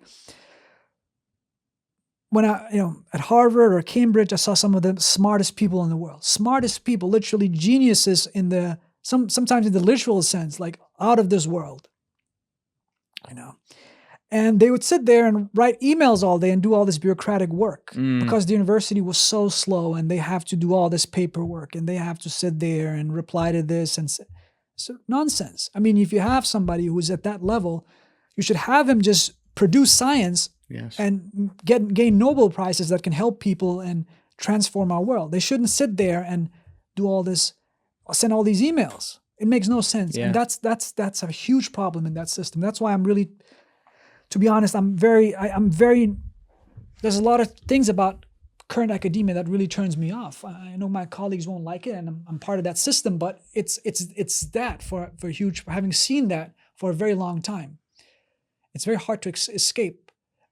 In business, it's very different. It's because it's fueled by money. You can have Elon Musk just coming up with ideas every day and creating, all these brain things for the brain and all that, Neuralink and all that. And it just flies off because you have money and you just get the right people to work on the most interesting problems, but in a very fast manner, so efficient manner. Yeah, you've also been in this country now during what I would describe as really the entire genesis of, almost like a little bit of a down cycle within academia where you see some trends come in that are frankly anti-intellectual. Yeah. You see politics infesting campuses where it's supposed to be debate. You see bureaucracy taking control of things where, as you're laying out right now, that shouldn't be the case. You should let genius minds work and try to find new things. I think things will swing back at some point here. That said, I do think it's really great that guys like you who study things extensively and are doing research now have the outlet to do this and go public, whether it be you teaching through Peterson Academy or coming on shows like mine and discussing the things in a popularizing kind of way to explain it to everyone, the common man like me and everyone listening. It also allows you to get a profile, which gives you perhaps some financial backing to be able to do your research and attract other like-minded people who are passionate about the research and kind of go around the system in a good way. Oh, yeah. Right? It seems like there's a really good opportunity now for that. Yeah, definitely. That's definitely one of the positive changes, having been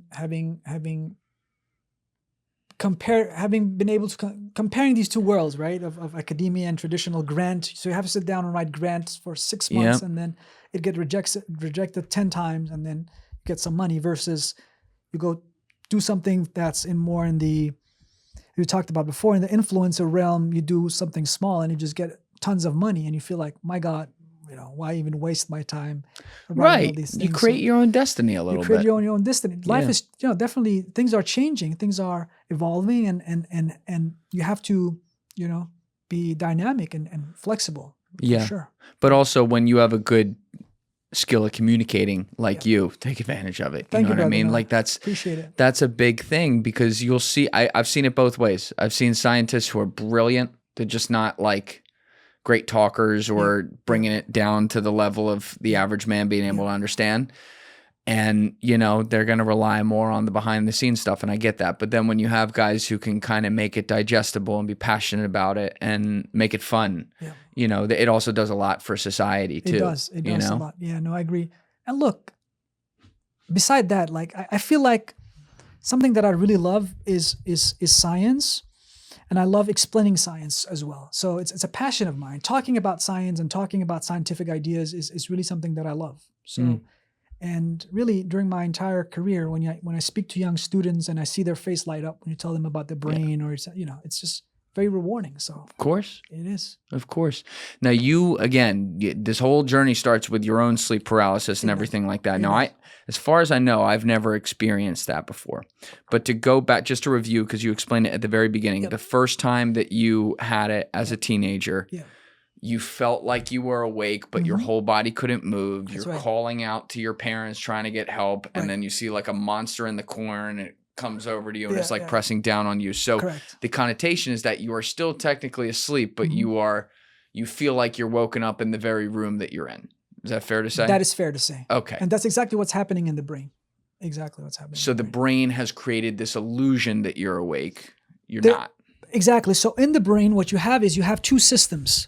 The sensory systems, which are out here, the outer layer of the brain, it's called the perceptual cortex, out here. That part of the brain... Just keep this pointed to you. Sorry. Yeah. This part of the brain is involved in sensory perception of the world. Okay? And so that part literally turns on even though you are still in REM sleeping. So sleep paralysis is a REM phenomenon. It's a rapid eye movement sleep phenomenon. And as we mentioned, during REM sleep, during REM, you have vivid and lifelike dreams, right? Yes. You said that. And so sleep paralysis emerges out of REM. It comes out of REM. So it's a REM phenomenon. And literally what it is that your brain remains stuck in REM, right? So it's in REM. It's stuck in the REM. So it has all the physiological features of REM. It has the paralysis. It has you can't move. Your eyes are moving from side to side, which is also a REM thing. It's a REM system. And you might ask, by the way, Julian might ask, well, if you're paralyzed, you can't move or speak. How come your eyes are moving? What's that about? And I'll just tell you, it's a different circuit in the brain. Simple answer. There's a different circuit for your eyes. That's why you can move your eyes. Yeah, they're wired directly into it. Yeah, you can put it that way. You can put it that way. He's like, no. Now, sometimes what can happen is that when you are in REM, your perceptual systems can go, oh, I'm going to wake up right now, even though you are in REM. So it's almost like you switch a button, like a turn on and off switch gets stuck between on and off. Like it turns on perceptually so you can see your surroundings. You become aware of yourself. Your eyelids can move, but you're still stuck in the paralysis of REM. The REM stage of sleep and the paralysis part remains. So there's a decoupling of these two systems, the paralysis system and the perceptual system. So that's what REM sleep is all about. But also you have a lot of the features of dream sleep and REM sleep as well. So let me go into that. I think will be interesting. Yeah, so, this is very interesting. So now when you are in REM, you're dreaming. Take the dream world. When you are in dreams, are dreams bizarre, strange, illogical? Yes. Why is that the case? I'll tell you. I've always described them as but I'm using the word, so it's a cop-out. I've always described it as like fever dreams, right? Where you can take a movie character and suddenly like he's still that character, but he's your buddy now that you grew up with and you're driving in a taxi somewhere. It has nothing to do with the plot, you know? Well put. Exactly. And the reason is simple. In the brain, right here, it's called the DLPFC, on the prefrontal region. These parts of the brain, this part shuts down during REM. The logical, serial thinking part of the brain shuts down.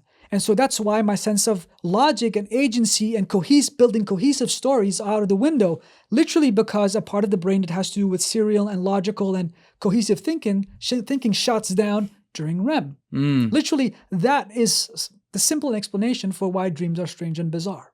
That's the first explanation. So it totally shuts down, so you can't distinguish between logical and illogical, hypothetically. The world becomes strange and bizarre because your logic centers shut down. Is it similar? I'm sorry, I just want to ask this because I thought of it. Yeah. I don't mean to break your flow, but Is it similar to like the phenomenon of some sort of psychedelic experience like Alice in Wonderland? We'll come to that. Okay. But good. Thanks for the reminder. We'll get to that because Okay. I'd like to cover that. It's not exactly. This part is not. It's different. It's different, but the LSD experience is also a part of the dream experience. I'll get to that in a second. So you have the DLPFC shutting down. The world is illogical. First component. Now, sometimes Julian finds himself on a spaceship and he flies in the spaceship and everything is just quickly, he's whisked up in the air and he's flying. Yeah. Why? Well, that's because behind your ears, you have a vestibular system. The vestibular system is involved in sense of balance, sense of me being here, but then I'm over here. And so this allows you to create balance in the brain. The neurons in the vestibular system are overactive in REM. Simple explanation, illogical, but also your balance centers are hyperactive. So you become like this, out of balance. Things become pretty fleeting, right? That's one. Second, the emotional core of the brain, the limbic structure behind your ear, there's a limbic center called the emotional center. It's about 30% more active in REM sleep, in your dream. And because of that, dreams are highly instinctual, emotional. You are desirous of things, of emotional stuff, maybe women or whatever. That's because 30% more activity in the emotional, instinctual part of the brain. Okay? 3 parts. 4. The anterior cingulate and empathy part of the brain that's involved in creating other people, hyperactive. That's why the brain is populated, the dream is populated by a lot of people. Your dreams are literally are social. Your dreams are full of people. Real and fake. Well, they're all fake in the sense that, well, okay, I see what you're saying. Imagined versus people you met in real life. Yeah, I'm thinking of my dream last night.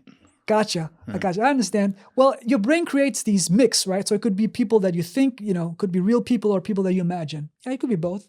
But the key point is that it's populated by a lot of people. All right? Tons of people. So you have that. So the theory of mind part of the brain is hyperactive. That's another part. Let's continue. Dreams build narratives. So the hippocampus part of the brain, the memory part of the brain, builds stories and takes from your memory. So it's literally people you knew from real life and weaves them into the narratives as well. So the hippocampus is there. Got it. The motor regions of the brain are active, and for that reason, you are moving around in your dream. You can move. That's the motor regions. So it's creating the illusion that you're moving. Correct. So basically, in a nutshell, when Baland, I'm moving when I'm awake, I move my arm from A to B in space. I'm using my motor cortex on the left side. Neurons fire. I move from A to B. This is motor cortex. I close my eyes and imagine myself moving from A to B, and my motor cortex will actually fire as well, even though I'm not moving. They'll partially fire, just by imagining it. When I'm dreaming, because I'm imagining myself moving, the motor cortex fires away. Okay?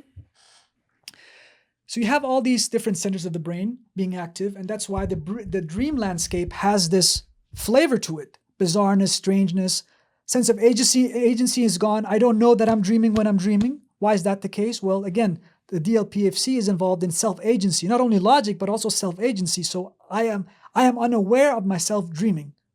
Okay. The TPJ regions we mentioned before, that is involved in self-body image, shuts down. This region shuts down, and for that reason, you feel like you're here, but then suddenly you occupy somebody else's body, or you might feel yourself in a bird's body, or you see yourself from the outside like a Netflix movie. Why is that the case? Well, your sense of self and body image becomes fluid. That's the TPJ shutting down. You literally have your brain chemistry and your brain milieu dictating what you see in your dream. Now, if Baland, Julian is dreaming, and his brain is firing in this bizarre pattern, and he's seeing a certain dream because of that, and then I come in and I fire some light over here, and I put some fire, and the smoke overwhelms you, right? Mm-hmm. In your dream now, you will incorporate that smoke into your dream as well. So you'll see yourself in a high house where it's like there's fire and you're trying to escape. So we can externally affect the dream as well. So not only your internal brain environment, also the external environment can affect the dream content. So these are very crucial Yes. points. The final point, I don't want to ramble too much, but a final point. This is great. A final point on this is that you may notice, and I've had this dream a ton, and a lot of people tell me they have these dreams, is that the dream that you're trying to walk, but you can't. You feel like your legs are heavy. Joey is, Yes. your legs are heavy, and the monster is chasing you. You're trying to get away, but you can't. You're like, I'm stuck. What's going on there? This is simply your motor cortex firing, so you're moving. But at the same time, in the brain stem, the lower part of the brain, there's a structure that's called a central motor generator. Central motor generator. If the neurons there will go to the cortical regions and the outer layer of the brain and compete with the motor cortex. So if the central motor generator in the lower part of the brain is involved in automatic movements and the outer layer is involved in actual voluntary movements, the automatic center will sometimes, because it fires sporadically, like it will overwhelm. It will overwhelm the motor cortex, and for that reason, even though you feel like you can move, but then suddenly you feel you cannot move. Okay, understand? Yes. It's a very crucial point, actually. That explains why dreams feel so fleeting, and you feel like you have control 1 minute, but then the other minute you don't have control. Yes. And it has to do with the fact that you have tons of neurons in the lower part of the brain overwhelming the more voluntary cortical regions. It's like they're competing with each They're other. competing, and the lower parts are more aggressive, and when they fire sporadically, suddenly they will overwhelm it. So if you are walking and you feel like you have control, suddenly you don't have control. And that's the automatic regions out competing, out wrestling these outer layers. And then you might add, before you go there, then you might add, well, what's the monster all about? The monster is literally a physical representation of your limbic emotional fear centers being 30% more active. So it manifests as a monster chasing you. So it's like if I had the activity monitor open on my computer and I were watching all the different places it was using the unified memory in. These are all the places it's capable of using it. Yeah. But depending on what I have open, Chrome, Spotify, YouTube, which would be in Chrome, Adobe Premiere, Adobe Photoshop, and depending on what I'm actively using, some levels are going to be more, meaning they're going to take a bigger piece of the pie. If I'm understanding correctly, this is what's happening with different centers of your brain during a dream. You just don't control what's open and what's not. That's a beautiful metaphor. It's a beautiful metaphor. Thank you. Look at that. No, I love it. I love it. He's like, no, you still might be. Look, Julian, what I'm trying to say, and you've put it very nicely in that way. Your brain is set on there's certain parameters, with this part being slowed down, this part being slowed down, this part being overactive, creating the way your brain will express based on that. Literally, I can give you another example. As you know, I'll be teaching a course on love at the Peterson Academy in a few days. And so when you are in love, for example, let's analogy to the dream state. When you fall in love, your prefrontal cortex will shut down. Your logical part of the brain will shut down. Yep. Serotonin will go down. I'm talking about the infatuation stage. So serotonin, which is involved in well-being, will go away. You will have, when serotonin goes down, you become OCD. You start obsessing all the time. Okay? When you fall in love, dopamine goes up. You become like a cocaine head. You become like a crackhead. Okay? I'm serious. I understand exactly what you mean. Yes. You have tons of dopamine. All right? The TPJ region of the brain that has to do with empathy and like the psychopath, like trying to understand another person's mind, becomes hyperactive because you're always trying to figure out what the girl is, or girl is thinking right now. So that becomes hyperactive. Okay? Cortisol goes up, just like Julian when he's stressed. When in the infatuation stage of love, cortisol is through the roof. That's why you can't stay there for a very long time. 3 to 6 months, you have to either break up or become a stable couple. Otherwise, you'll just wear yourself out. Literally, what I'm trying to say is that the dream state, or whether you are on cocaine or whether you are newly in love, the brain has a way of organizing itself, and your behavioral output will reflect that. The mental activity will reflect exactly how that the brain is set in the default state of that situation. That's perfectly explained. Cool. Joe, we're watching a superstar being born today. I don't know if you haven't picked up on that. I know you have, Thank you, but brother. I appreciate that, brother. I think you're gonna have a future on a lot of screens around here. But Thank you, brother. the way you explain things is really amazing, and it also like everyone out there. These are human experiences, right? We all dream. We all can think of it like from our perspective and be like, oh, maybe that's why this or that. But one of the things I keep on thinking about while you're going through all the different parts of the brain that are working for and against each other in some ways to create a dream is the fleeting nature of those dreams. And what I mean by that is I will dream vividly and know that I dream vividly. Yeah. I will usually remember most of the dream the second I wake up at 6:15 in the morning. But there are some days where by 6:21 I don't remember any of it. Yeah. And some days at 6:21 I remember all of it, and I remember it days later and months later and years later. Right. Like last night's dream, I can tell you play by play what happened. Right. The dream I had like 3 nights ago, I remember it was fucking crazy. I couldn't even tell you where it was or who was in it. Right. Why is that? Why do we have like selective memory of dreams? It's a good point. So I always make it a point to emphasize that the whole night, right? So you have 8 hours of sleep. Julian has 6 or 7. Most of us have 8. I do 7 or 8 now. 7 is good. So that's 7 hours, right? And that whole sleep architecture, 1/3 is in REM. In REM, you have dreams. Whether you remember them or not, you actually dream in REM the entire night. Entire REM stages dream. In fact, in the other stages of sleep, you also have some fragments of dreams. The dreams have less of a story plot. They are less cohesive. They are less story-like, but there are still some dreams in the other stages. So you have tons of opportunity to dream. Now, Julian is asking, then how come I don't remember my dreams, right? Why do I have a few dreams that I do remember? And the reason is this. Remember I told you that serotonin shuts off. Remember I told that? Yes. Serotonin goes down during REM. And noradrenaline also goes down during REM. That's why things are spacey and all that. That's the REM. That's the REM phenomenon. So these two chemicals go down. And because serotonin and noradrenaline shuts down in REM sleep, you need those chemicals in order to take memories from the hippocampus, the memory part of the brain, and place it in the cortex to store the memories. In other words, you have the memories, but they're not stored.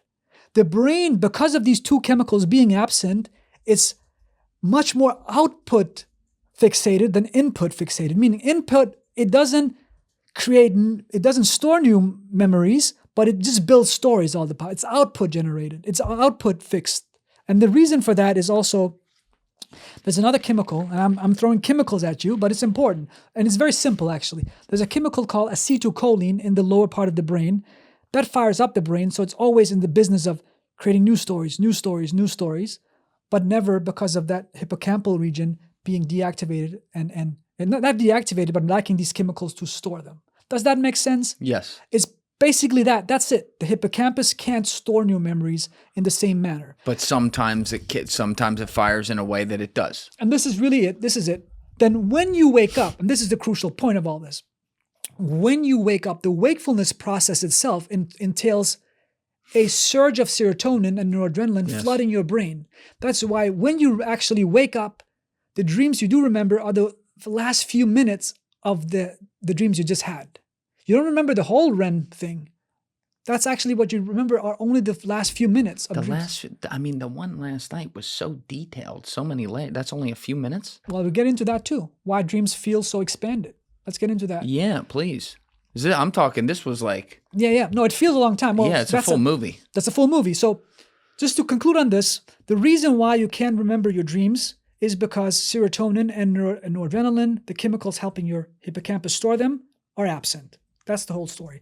And then when you wake up and you jolt awake, you remember your dreams because serotonin and noradrenaline comes online.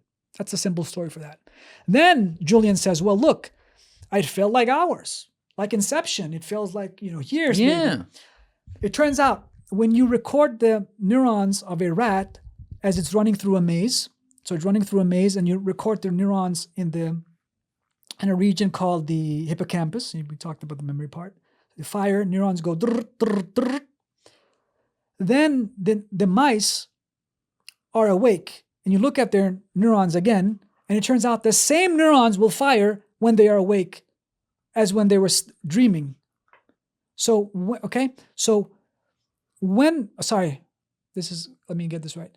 The neurons of the hippocampus of the mice firing a certain pattern when they're asleep, and the same neurons fire when they are awake. Okay. There's a replay of neuronal firing. It's like the same. It's like this. They're doing the same thing. Okay, a mirroring. Now you go. Here's the interesting part. So the neurons not only fire when they are awake, but they also they fire about 50% slower. Okay. 50% slower when they are in REM. Does that make sense? Yes. So when they are awake, the neurons fire fast. When they are asleep, the neurons fire slow, about 50% slower. So this might explain why when I am sleeping on a couch and I'm sleeping and then I feel like it's been 2 hours and I wake up and look at the clock and it's been like 2 minutes. It's been like 2 minutes. The reason for that is potentially that the neurons in my brain fired 25 to 50% slower when I was in REM. So and it's not perfect math. It doesn't mean that because it was 2 minutes, therefore in your brain it's now 4 minutes. It could be like 2 hours. It's distorted. It's distorted. Essentially, because it's not, the percentage isn't related to the percentage of time. It's related to the percentage of like activity. Therefore, some of that activity being reduced means that your perception's gone. Correct. And to be honest, we don't really know how this works out in humans. We don't have a real story for that. It's hard to really do these experiments in humans. We can't really crack open the skull and record the neurons in the same way as we can in rats. Right. But it's a good indicator, the fact that we know that rats, the neurons are slowed down by 50%. The same neurons when they are in REM. But let me tell you a different experiment that I wanted to do with Ramachandran. So Ramachandran and I wanted to do an experiment on exactly sleep, on time perception in dreams. And this was a experiment we came up with, and I took it to Alan Hobson, one of the greatest dream researchers of the last 100 years. Not to brag or anything. I knew him a little bit. Okay, to brag. You got clout. It's cool. Yeah. So I took it to him. I said, look, this experiment here, what do you think about this? We have a guy, let's call him Joe. Joe is sleeping. And as Joe is sleeping, I will ascertain using neural recordings, EEGs in his brain. EEG is like a net-like thing on the brain. You record the activity of the brain, and you kind of can figure out whether the person is in REM. You can record facial muscles and all that as well to see if he's paralyzed and in REM. So you do that. You know he's in REM sleep. And once he's in REM, dreaming away, Baland will come in, and I will sprinkle water on Joe sleeping. I'll go, and then here, this is what I'll do. I will wake Joe up instantly. I'll go, wake him up. Wake up, Joe. Okay? Like a few seconds, maybe. Wait a few seconds and then wake him up. Wake him up. The question is, will Joe, if I ask Joe, what did you dream about? Would he go, A, this is the first scenario. I was walking in New Jersey. I saw the clouds come out. It became darker. I took out my umbrella and it started to rain slowly. But I also just called my mom, telling her to also, it's mom, it's raining. Remember that. Remember the umbrella as well. And I had a long story. The person builds a long story around that. That's the first scenario. Scenario B is the following. I wake Joe up and I ask him about his dream, and he'll go, "Oh, I was just walking and suddenly I was hit by a tsunami. I was just hit by a tsunami. I woke up." Okay, these are the only two possibilities. The question is, which one is correct? The first one would imply that dreams are heavily slowed down compared to real life, because remember, I poured water on him and woke him up after like a second or two, right? The second one, he's just like, "Oh, I was hit by water, like a tsunami." Mm-hmm. Which one is it? We don't know, and this is one of the huge. This is such a simple experiment. We don't know the answer to this experiment, but it could potentially reveal a lot of things. And Hobson was excited about this experiment, but we haven't done it. You got to do that one. You got to do that one, right? Yeah. Yeah. Where do dreams come from? It's a good question. Where do dreams come from? So for a long time, people thought these were messages from God and divine realms. And to be honest, we can't really exclude anything in the sense that just because we know there's a brain chemistry and there's a brain substrate to dreams, we can't for sure know if there's something coming from outside. We can't know that. So we'll just keep that possibility open for a scientist 100 years from now. We won't go into that, but that was the belief for a long time. So where did it come from? Let's say we don't know, other than we can look at the brain chemistry and the functional activity of the brain and say, your dreams are a product of this, of this activity. But you can go further than that and say, well, it's not merely the activity of the brain and the neurons firing in this bizarre synchrony that's creating the dream. There's also other factor. It could be things like your unconscious memories of life and experiences. We know that the hippocampus, as I mentioned, is hyperactive in REM. So definitely you have a lot of activity of the hippocampus spilling over. And so you see yourself replaying some of your life experiences. In fact, dreams don't just replay real life events. They tend to be more sort of around core themes and fears and things you're happy with, rather than just mere replay. Julian is not merely seeing himself, walking around in New Jersey and eating pizza in the deli. He's not seeing that. He's seeing more of emotionally important themes and symbols. Even if they're changed from what reality is. Even though they're changed. You can think of dreams are more like an Indiana Jones, and it's an exploratory process where your brain takes these visual scenarios and throw them at Julian, and says, look, here's Julian is in a space suit and he's walking around in Buckingham Palace, and then see how you react to that. If you're emotionally aroused, it will say, oh, this is important.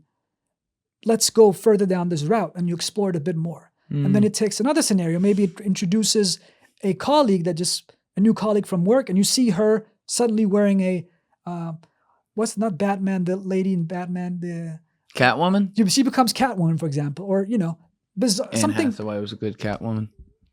Yeah. Something strange and bizarre will happen. And the point of all this, your brain is literally exploring scenarios and testing them against your expectations and your emotions. And if it's important, it'll go down that route more. So that's the first element. Second element, you can think of dreams as a visual.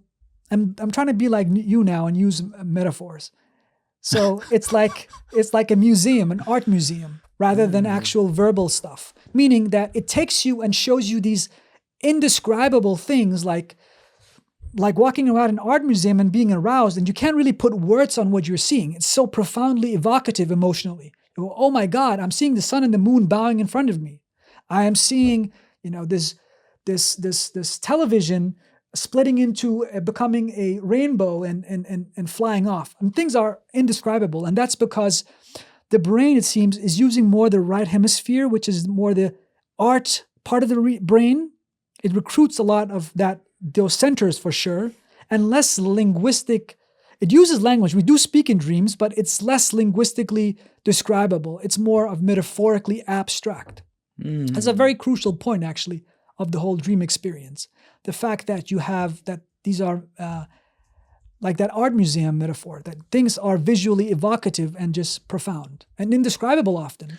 But they often, I'm one of these guys that likes to think about the meaning of my dreams because they have these strange, non-linear parallels to things in my life with real people mixed with some bizarreness. Not real people as well, but the real people are in a totally different context.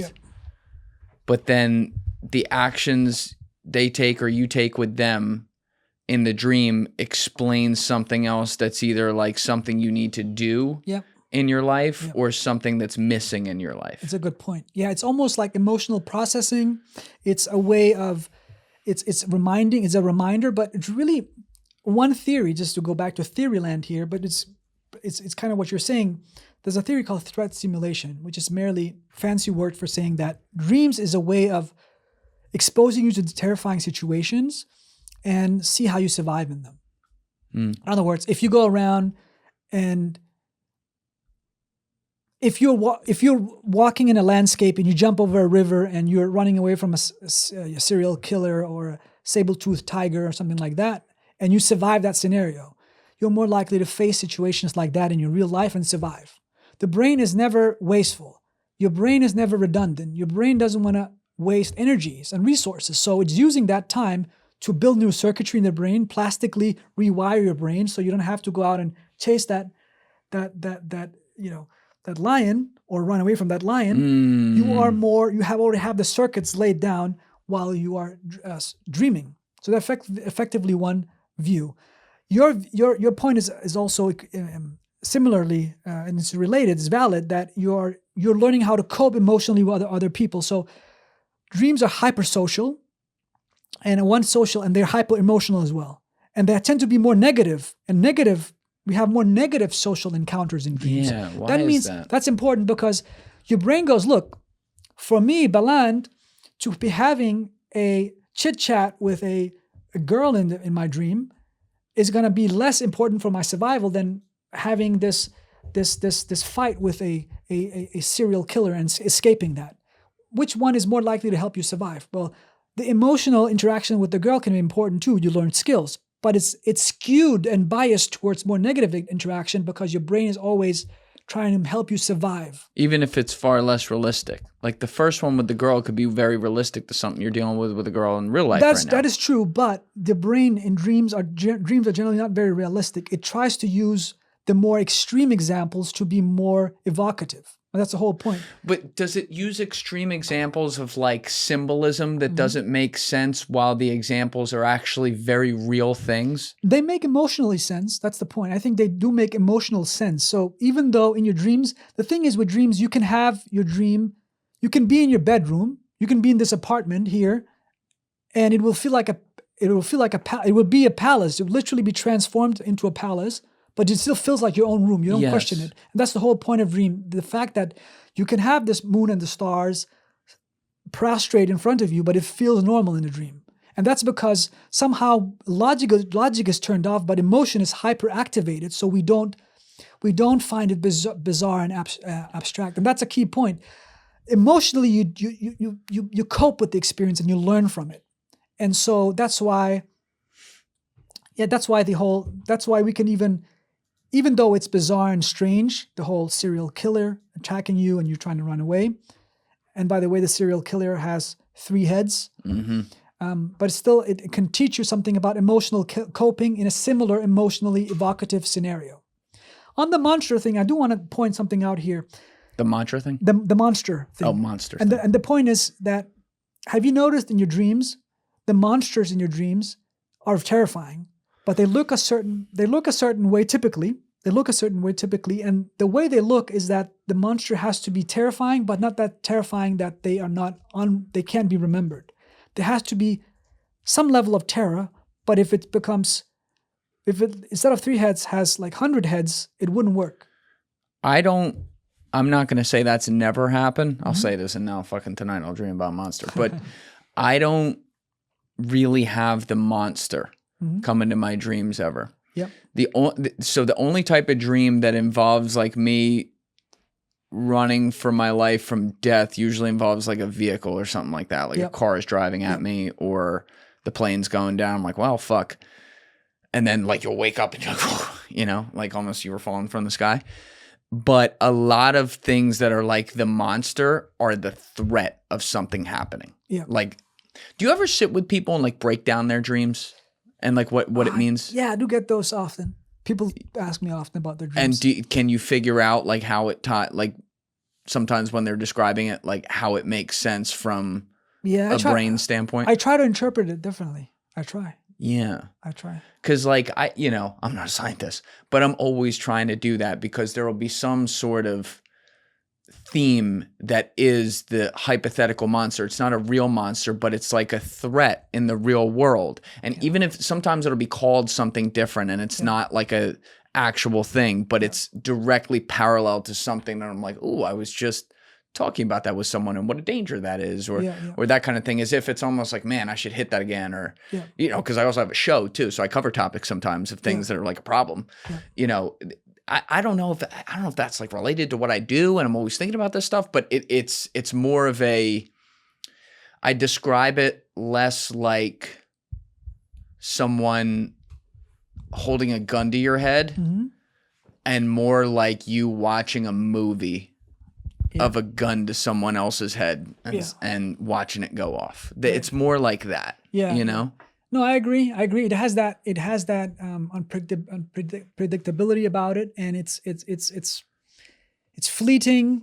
But again, it's the neurons firing in a certain way, the chemicals being in a certain certain state, and things like that. I want to also touch on the whole. You said the psychedelics and all that, because I didn't. Yeah, you're reading my mind. Yeah, you in my head right now? Yeah, I did. God damn it!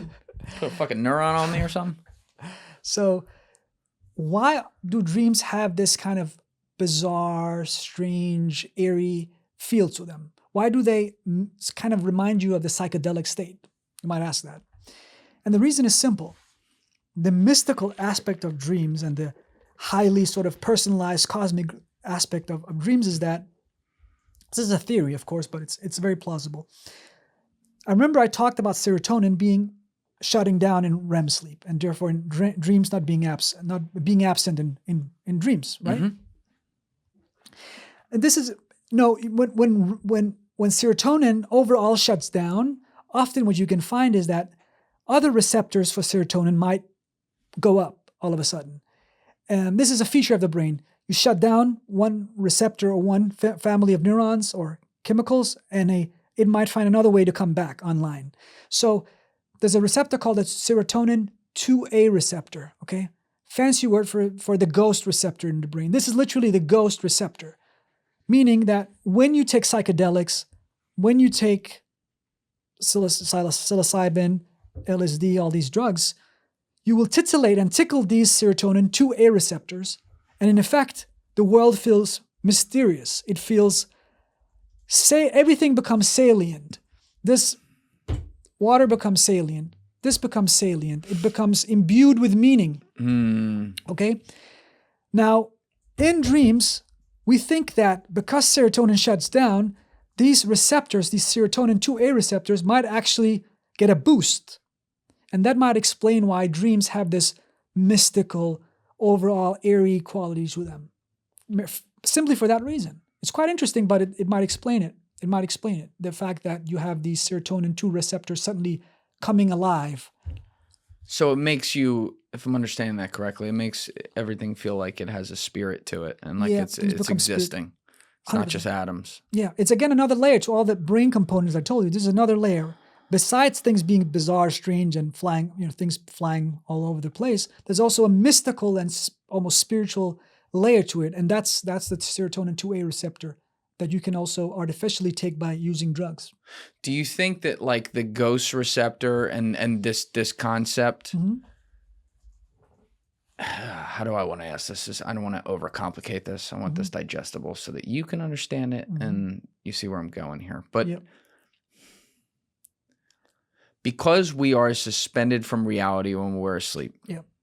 It's literally this thing that every organism does. Like you got to just like go to sleep to let the body rebuild itself during time. But you fall, like that's how we say it. You fall asleep, like you're falling out of reality in a way, and you are then, the brain goes into rebuild mode. And as a part of this rebuild mode, it almost I guess it's elevator music is the way that it fires all the different parts of the brain for you to dream and like be distracted. Like, ooh, look over here while we're fixing all your cells and shit like that. Is there any science or is there any idea you have that could link this to some sort of otherworldly or spiritual endeavor? Does that make sense? It's a little bit of a woo-woo way of asking it, but is there anything that you've, even if it's not proven yet, that you've been like, ooh, that could tie to that? Yeah. This is a very interesting and a deep question, actually. So, as you know, I'm a religious person myself. I'm Muslim, I'm spiritual. I believe in other realms. So, by default, I become a bit more open to other realities. Were you like that as a child too, or did that develop later? That came later. But the more scientific became, the more spiritual I became. Wow. That's actually true. I became more spiritual. In my childhood, look, when I was in the gang, I knew nothing about spirituality. My family is not very religious, or they don't have spirituality. Interesting. So this is something that You just developed that yourself. it came with the whole, when I started to study science and all that, I just felt that, there was more to the world than life. So this is something that I grew into. But I do think that other dimensions could exist. So consciousness, we know what consciousness, consciousness, what is consciousness? Consciousness is something inside of you, the awareness of you, of the world. You have something called qualia. Qualia is, and I get to the question, but qualia is the sensation of, when I drink water, the sensation of water, or the redness of red, or the pain of pain. That's called qualia. It's a fascinating thing because we all have this. Okay, this is humanly very, very crucial. And then inside the brain, spirituality and dreams and spirituality and the brain is very hard. It's very hard to pin down, but it seems like if consciousness can be pinned down to one part of the brain, it would be the limbic center. The limbic center. Emotional core of the brain. I'll tell you why. And this is also where if I have epileptic seizures, and it's called temporal lobe epilepsy in the temporal lobe, in the emotional core of the brain, I will literally become more religious. I become more spiritual. I become poetic. I start writing all this religious stuff, and it just become act like a prophet if I get temporal lobe epilepsy. This is well studied. Yeah, this is a neurological disorder where the neurons in that part of the brain go ballistic and they fire. Okay.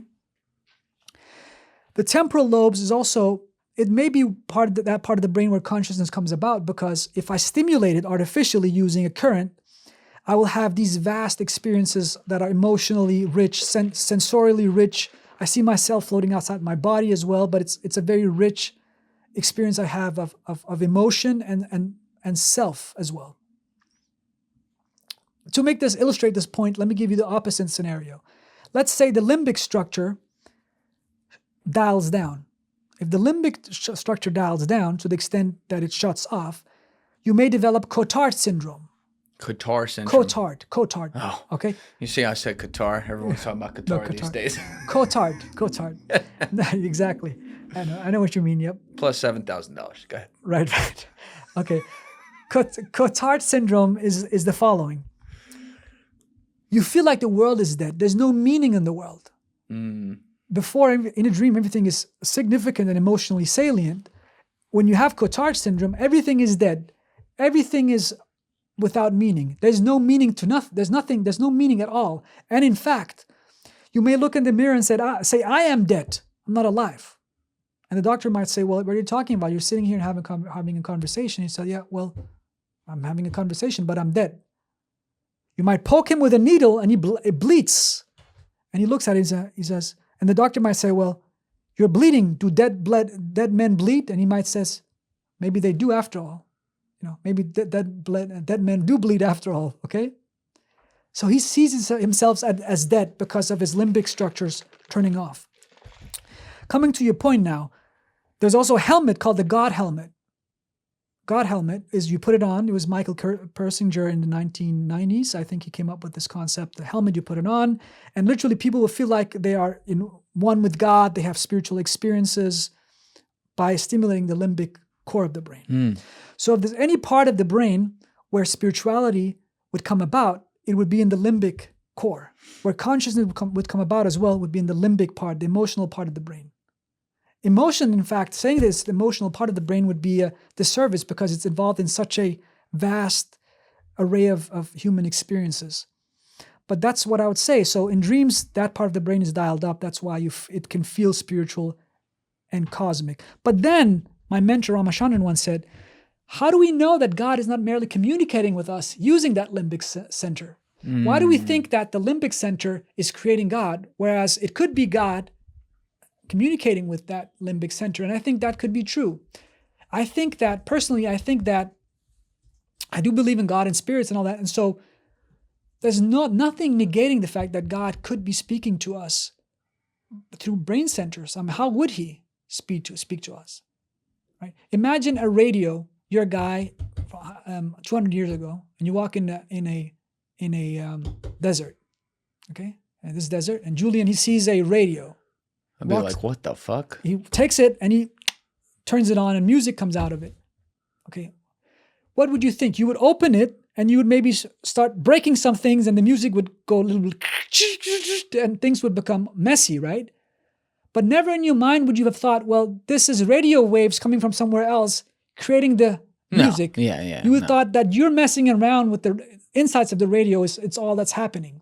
So in a sense, science is right now in this stage. We are tampering with the brain. We shut this center off, amplify this region, and we see changes. But we cannot negate the fact that other forces might communicate with us from the outside. So did that analogy make sense? Yes, it does. Yeah. It does. I don't think I'd open it up. I think I'd like back away all afraid of it. Like, what the fuck is that? Right. It's like, but it's also like impossible to simulate what you would think because we know that reality. We know that like reality. I was born with all this technology around We me. know So like, if I didn't see it, would I be totally afraid of it? I would assume so. I assume so. I'm not really sure. By the way, you'll have to use the restroom if you don't. Oh, sure. We'll be right back. So that term's ghost receptor you were saying? That's like a real scientific term? I came up with it actually. You came up with yeah, it. That's a one- sick term. One of my That's one in of my, the title. Yeah, it's the title of the paper. I think it's called "The Ghost Receptor in the Brain: Why We See Freddy Krueger During Dream or Sleep Paralysis" or something like that. And I published this. Why we see Freddy Krueger? Yeah, something like that. It's about the Freddy Krueger phenomenon and why we see the Hatman and all that. Can you explain that, the Hatman thing? Hatman- Was I just talking with you about that the other day? Yeah, in the last episode. Right, yeah. So why do people see these Freddy Krueger-like monsters and people with hats and all that in sleep paralysis or these states that are between wakefulness and dreams? And the reason I think is the following. When you are sleeping, first of all, you might say, why do most people just see a shadow in the corner of the room? Why a shadow? What is that about? And here I would say the following. The limbic centers of your brain, emotional core, the fear centers are hyperactive. That's the fear representing as the corner, the monster. And then what's called visual processing, the act of seeing itself is very hierarchical. It occurs in a hierarchy. So first of all, in the back of your brain, you have a structure in the occipital lobes back in the brain, the visual cortex. It responds to lines and things like and basic shapes, basic lines and shapes. So what I think is that when you have sleep paralysis, for example, your brain says, look, I don't want to hallucinate a monster with detailed a face and a perfect clothing and all that. I just want to have the basic shape. So I'll just use my visual cortex and then just think about how to get out of this room, escape routes and all that. Right. The reason for this, Julian, is that there's 1/3 of the cortex is for vision alone. We have 30 centers for vision. Vision is very costly. It's a very costly process to see. So your brain is always in the business of how can I see things in the world using the most efficient way as possible. So for the brain to just say, look, I'm just going to visualize a shadow over there and the hell with the rest, and I can focus on other things. That's just a way to get out of it. So that's the first step. Now, occasionally then, you might see the shadow moving, right? That's because we have a part of the brain called the MT, the motor, it's called the MT, okay? It's not the motor, but it's called the MT region. It has to do with movement. So the visual process will also recruit that center. And so for that reason, you have movement of the monster. That's part of the visual hierarchy. The next step, so think of it as a ladder going next step up. In fact, the MT, if I get a stroke in the MT and I drink a glass of water like this, the water will go like this. It won't flow. It'll go like a black and white movie from 100 years ago. It'd go like this. Or if I see a car, I won't see it as floating and moving like this. It will be like... But yeah, like shitty frame rate. Exactly. Yeah. Gotcha. That's the MT. Next, you have in the visual hierarchy, you have something called V4, color vision. Okay? Occasionally, the monster will actually have color. That's because your next step in the hierarchy is V4, color. Then in the hierarchy, you have things like face area of the brain. Do you know? The brain has a face area. It's called the fusiform face area. If that region is messed up, and I look at a face, I won't be able to recognize faces. In fact, one of my colleagues, one of my old friend, he died a few years ago, called Oliver Sacks. You should look him up. He's famous writer of neurology. Can you come a little bit this way? Sorry. Yes. He's a famous writer of neurology. I'm just mentioning this to brag, but Robin Williams plays him in a movie. Once he was walking here in New York, Oliver Sacks, he was walking here in New York, and he ran into a man. He saw this man, he ran straight into him, and he was like, what's going on? And then he looked again, and he realized it's actually a mirror, and it's myself I'm looking at. He had prosopagnosia. Prosopagnosia. A condition where you can't recognize faces. So the face area of the brain is not working.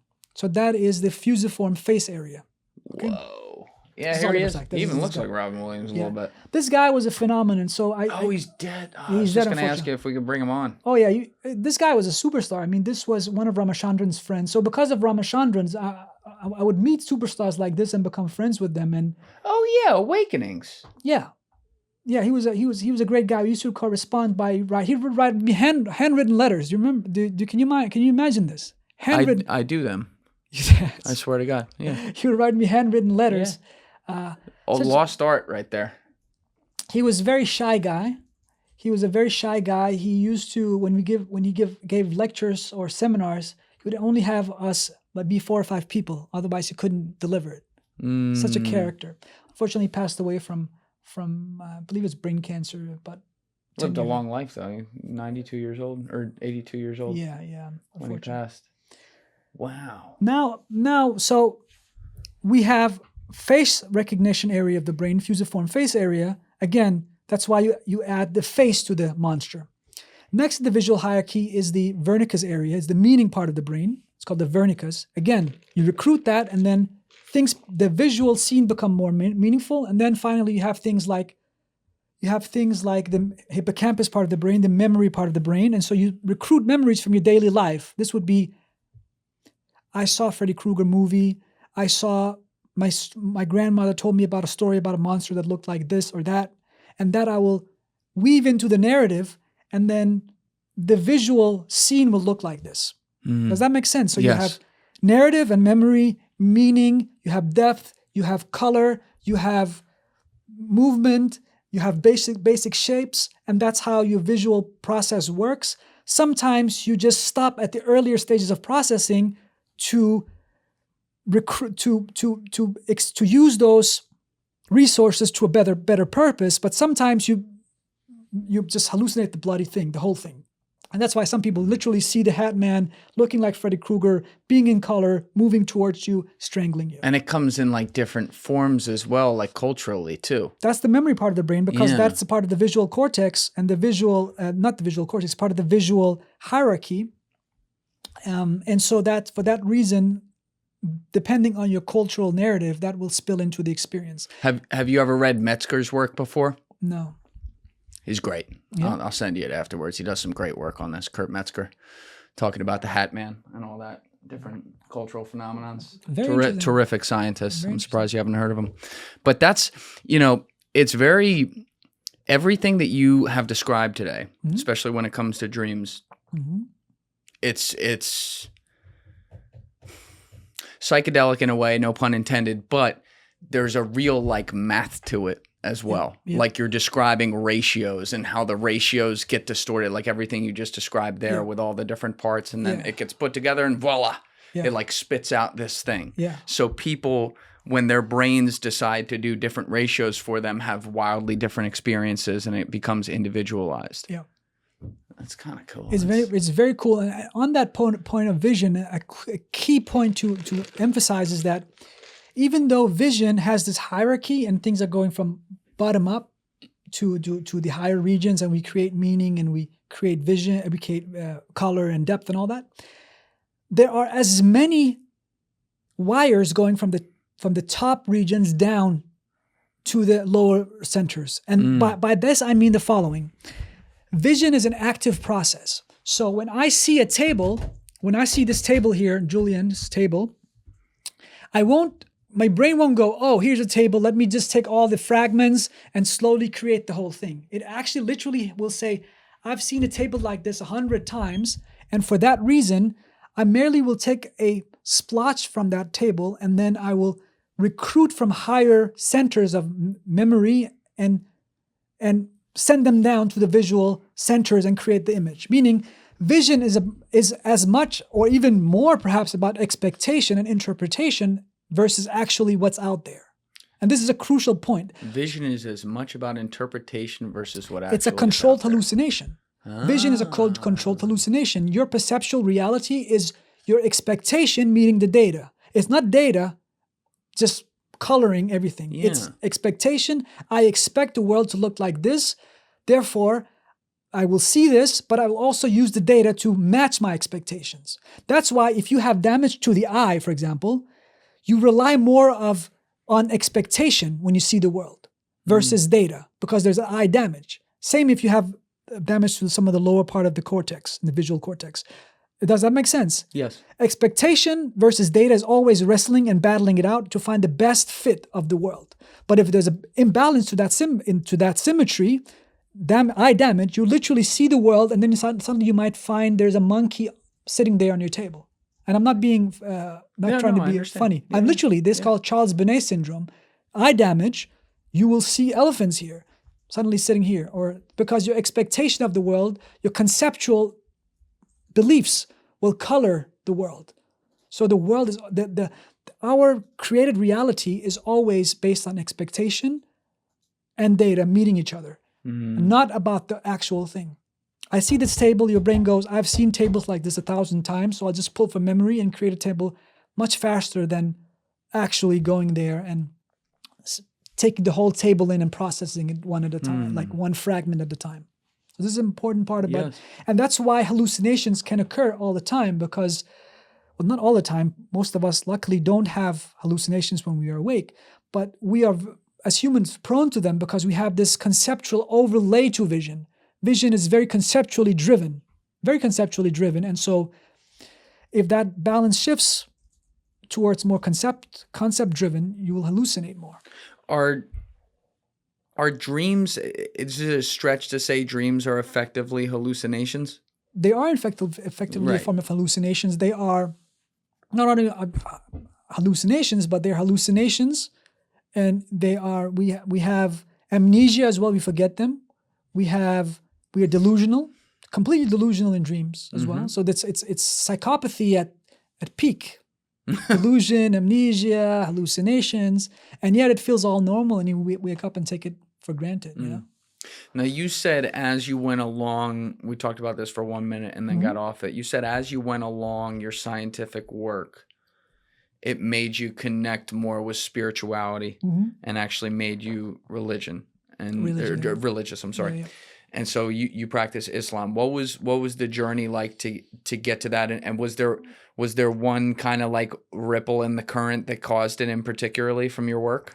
I think it's a great point. So I would say the following. I feel like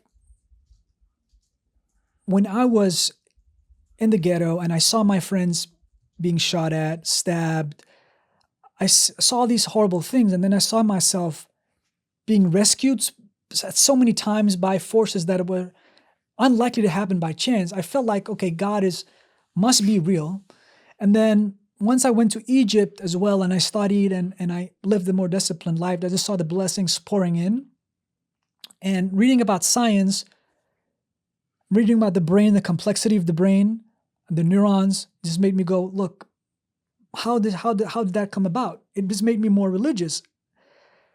As I went to I went to California and I met Ramachandran and I met top scientists, and I figured out, well, a lot of these guys behind the scenes are actually very religious and they believe in prayer and things like that. The top scientists in the world. In fact, I noticed the correlation. The greater the scientists were, the more religious they were. Really? Versus, this is something, but often they don't talk about it in public.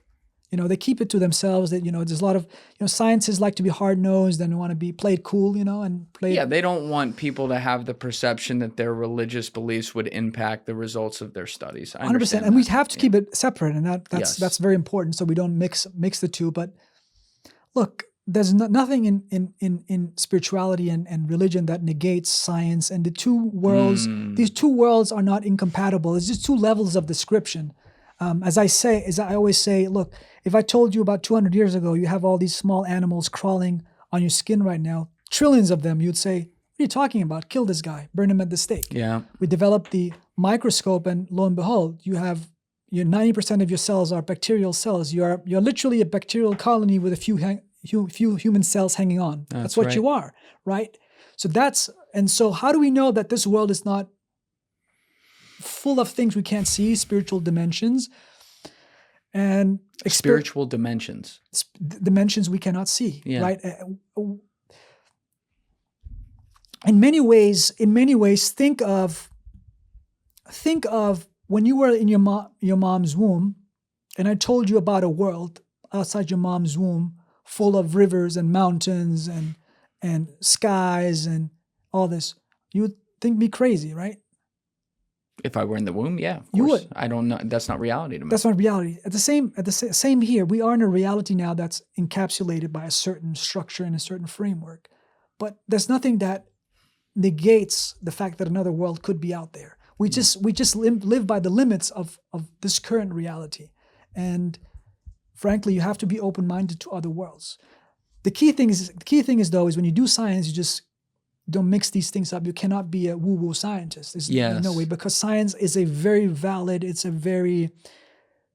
beautiful way to predict the world and have cause effect, the process of cause effect making us fly planes and do all these things, have satellites and all that. So as long as we don't mix them, spirituality, Sure. Yeah, it's very hard to capture that world as well.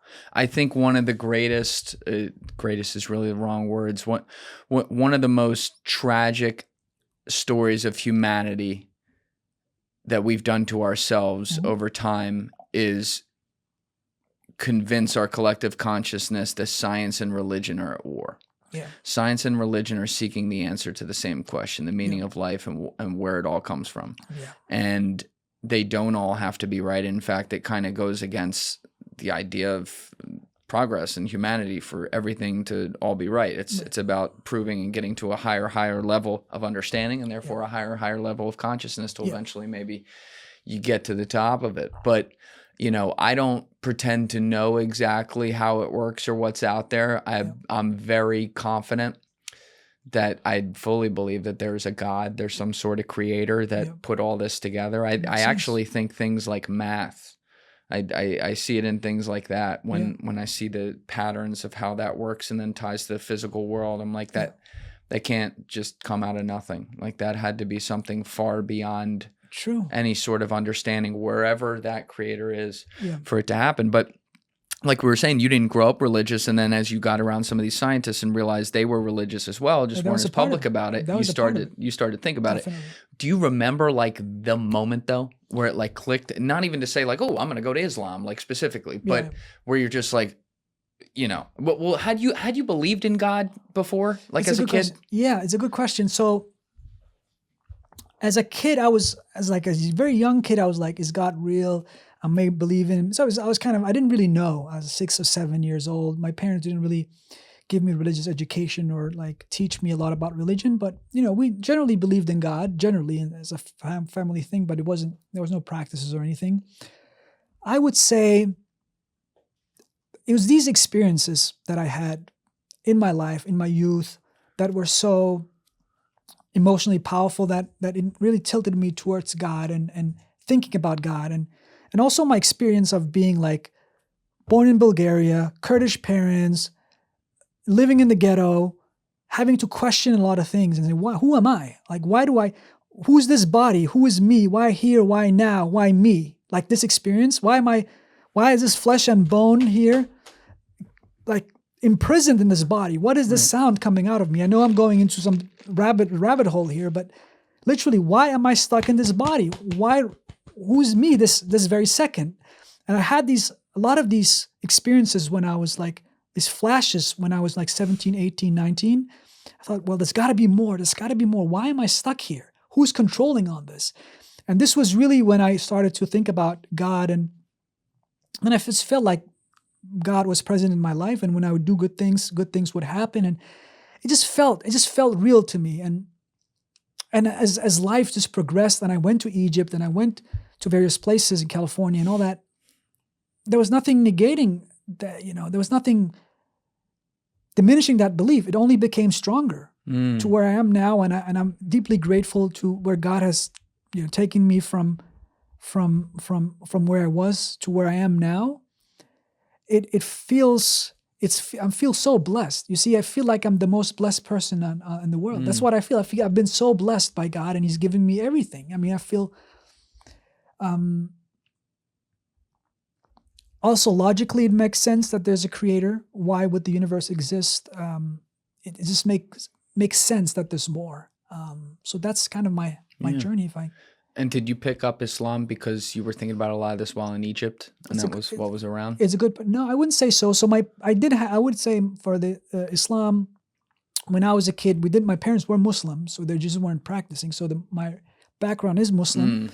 And I had that background, but I'd say the reason why I sort of became or continued to be Muslim and really stick to the faith would be, I'd say monotheism, just believing in one God, is very simple, and believing in one God and believing in prophets is just very simple. It just made a lot of simple sense. Very, very simple. Just, that idea was just straightforward and just made sense. And I've been I think, in my life, I found the stories of the prophets extremely fascinating. Like the story of Joseph, for example, in the Bible. He's also in the Quran as well. Mm-hmm. Fascinating. This guy, he was a slave. First of all, I'll tell you the story briefly for your audience as well. I love this. Still to this day, I always watch Joseph movies and cartoons and stuff. I love it. This guy, he's born, he's a bit sort of, he's a scholarly kid among his brothers. He has like all these brothers, like 11 brothers or so. And they get really jealous of him because his father, Jacob, the prophet, he's really into Joseph. He loves Joseph. And so Joseph is treated differently. He's like this scholarly, he's always reading the scrolls and all that. And the other kids are just out there in the fields, doing hard labor. So one day the brothers decides to go kill Joseph. They want to get rid of him because they're so jealous. I mean, we can get into neuroscience of jealousy too, but they're so jealous of Joseph, they decide to take him out. And so what they do is they go and tell their father, look, father, we want to take Joseph out and play, go have some fun. The father allows them to go. He's a bit hesitant because he knows that there's something up. It's not right. The brothers don't really like Joseph, takes him out in the field. And then they literally throw him in a well. And inside the well, he lies there in the well. He's down there, and they take his shirt and kill a sheep and put some blood on the shirt. Go back to the father and say that Joseph was eaten by a wolf. Fast forward, Joseph ends up in Egypt as a slave. He ends up in Egypt as a slave. He's working suddenly in Egypt. He gets picked up by the minister of finance, one of the highest ranking people in the land. And he gets taught how to work in finance, how to be sort of in that ministry role. He learns that. But then he ends up in jail as well because there's a lady that's trying to seduce him, the wife of the minister, trying to seduce Joseph. And because he's so faithful to God that he doesn't sleep with the woman, so he ends up in jail. But he goes to jail for not banging her? That's it. I couldn't put that better. Exactly. So he ends up in jail because he didn't have sex with her, right? Right. So he spends maybe 7 years in jail, right? Interpreting dreams.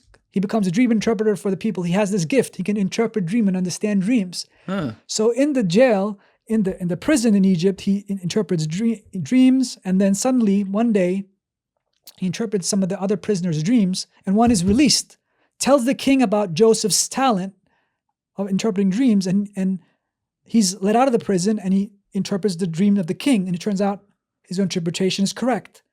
And he goes from the prison now to minister, becoming a minister of the land.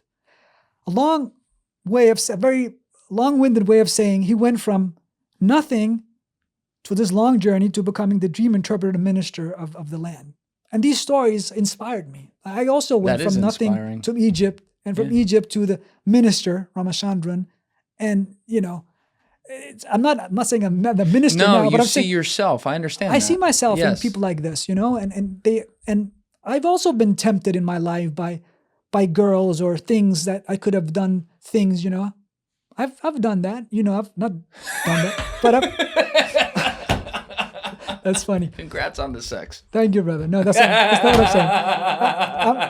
I'm saying the opposite, brother. The opposite. The opposite. So what I'm saying is, I've also had my fair share of challenges and a fair share of things, and so these stories are extremely inspiring for me, even as a scientist. To learn about Joseph or Jonah or any of these people in these scriptures.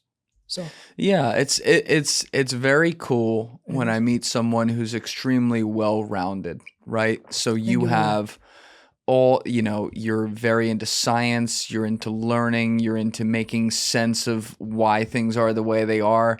And you don't just draw on data and experiments and, the scientific method. You're also drawing on history. You're drawing on your own personal experiences and interpreting that. Yeah. I think that's also why you study some of the things you do, because a lot of the things you do with the brain involve like interpretation and why things are. It's kind of like a loop. It's a loop. That makes sense. But it's refreshing to hear that when we kind of live in a world where there's a little more dogma than there should be in these different spaces, both religiously and scientifically. 100%. You're kind of like morphing the two. And it was also, before we got on today, it was 12:45. So like you had to pray towards Mecca. That was the first time that's ever happened in here. Joe and I were very solemnly like watching that, and like you're dedicated to that. So you have something in you where you recognize it's way bigger than you, 100%, right? And that gives you, I think that just gives you incredible perspective on what you do. 100%, Julian. I always have this belief: look, whatever you are, who you are, never hide it.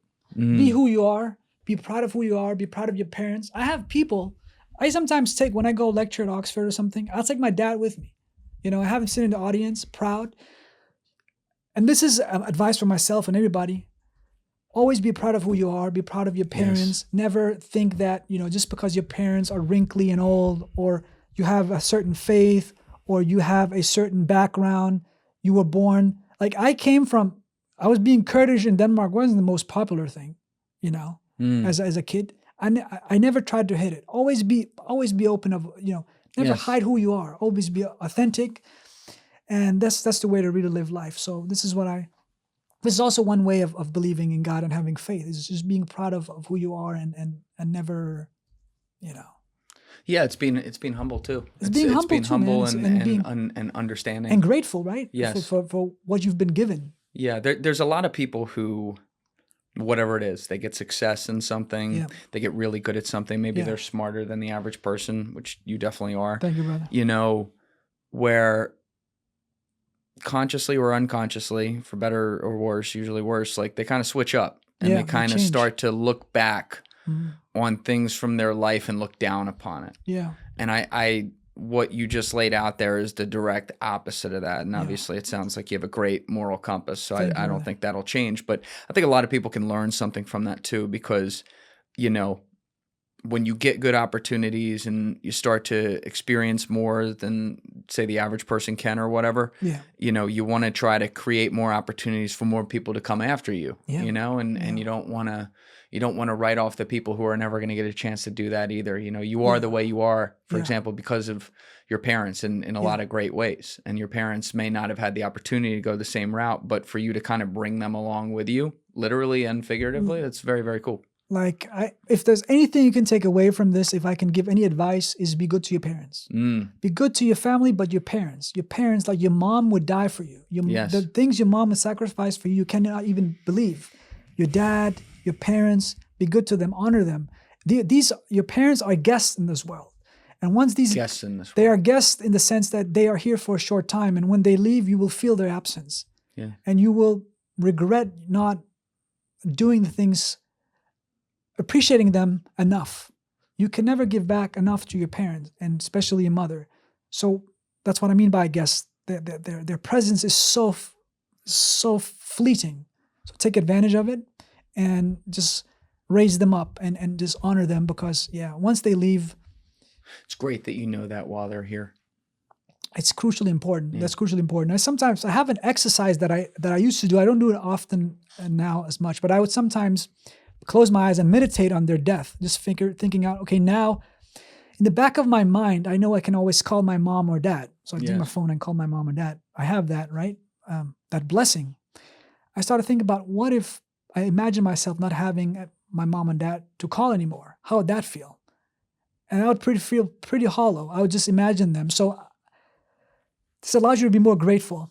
So we should always try to do things like that. Imagine the opposite of them not being here, and that helps us not taking them for granted. Is there a part of you that when you were making that mature shift to really focus on studies, like you found your thing too, you found something you're interested in, which is critical, you know? Yeah. I think it's always tragic when people study for the sake of studying and doing well when they don't love what they do. Right. But, you know, it's hard to find that sometimes. You were able to morph the two. It seems like there's a part of you that also really cared about making your parents proud and you know, leaving some kind of legacy that, you know, they're giving you the opportunity on this earth by bringing you here to leave. 100%. Look, my mom, as I said, was an orphan. The way her dad died was horrible. She was about 10 or 11 in Iraq. One day her dad called her in and said, "Look, come, my daughter, I'm there's something I want to tell you." And my mom ran in, as I said, 10 years old, and she said, "Go call your mother." So she went and got her mom, then went over to her dad. She went over to her dad, and her dad, my granddad, said, "Look, I think I'm checking out. I think I'm dying, so please forgive me. Just forgive me." And then within a second, he just fell down and died. And my mom just stared at him, being 10 years old, staring at him. Her mother was in shock. Suddenly, her older brother, my mom's older brother, ran into the room and saw her father being dead. And now my granddad, her mother, my mom's dad, and her brother had a tumultuous relationship. They had a really bad relationship. So he immediately got in shock, took a glass, smashed his head so blood would pour from his head. And now my mom was watching her brother harming himself and her dad dying in this traumatized state. Holy shit. Pretty bad. And then, because in Iraq at the time, Saddam's regime would not allow for, it was like, you know, the quarantine kind of thing. They couldn't leave the house until like 4 or 5 a.m. So the body was just lying there for like, 7-8 hours, and she was just watching him dead, you know. And this was her situation. Horrible, right? So imagine, this is one scene from her life. Later on, when she was a bit older, her and mom would go, for example, to visit different cities in Iraq, and suddenly bombs would fly, and bombs, and they would see bodies all over, you know, dead bodies, and they would go into sewers to protect themselves. And so she see all these things. And then later when she went to Copenhagen, she would hear fireworks, and she would hide, you know. She would hide from fireworks, from PTSD symptoms. This is my mother's story. My dad, I don't want to go into a story because it's very long, it's pretty long, but kind of similar story with his dad dying. And so I have trauma in my DNA. Now I'm going to go to science here because it's important. You are going right where I want you to go, man. So it's amazing. In science, in our DNA, we have something called methyl groups sitting on the DNA and turning genes on and off. Now, if you have, this is called epigenetics. So I have genes. I have a certain genes, Baland's genes, right? These are inherited from mom and dad. 50 from mom, 50% from dad.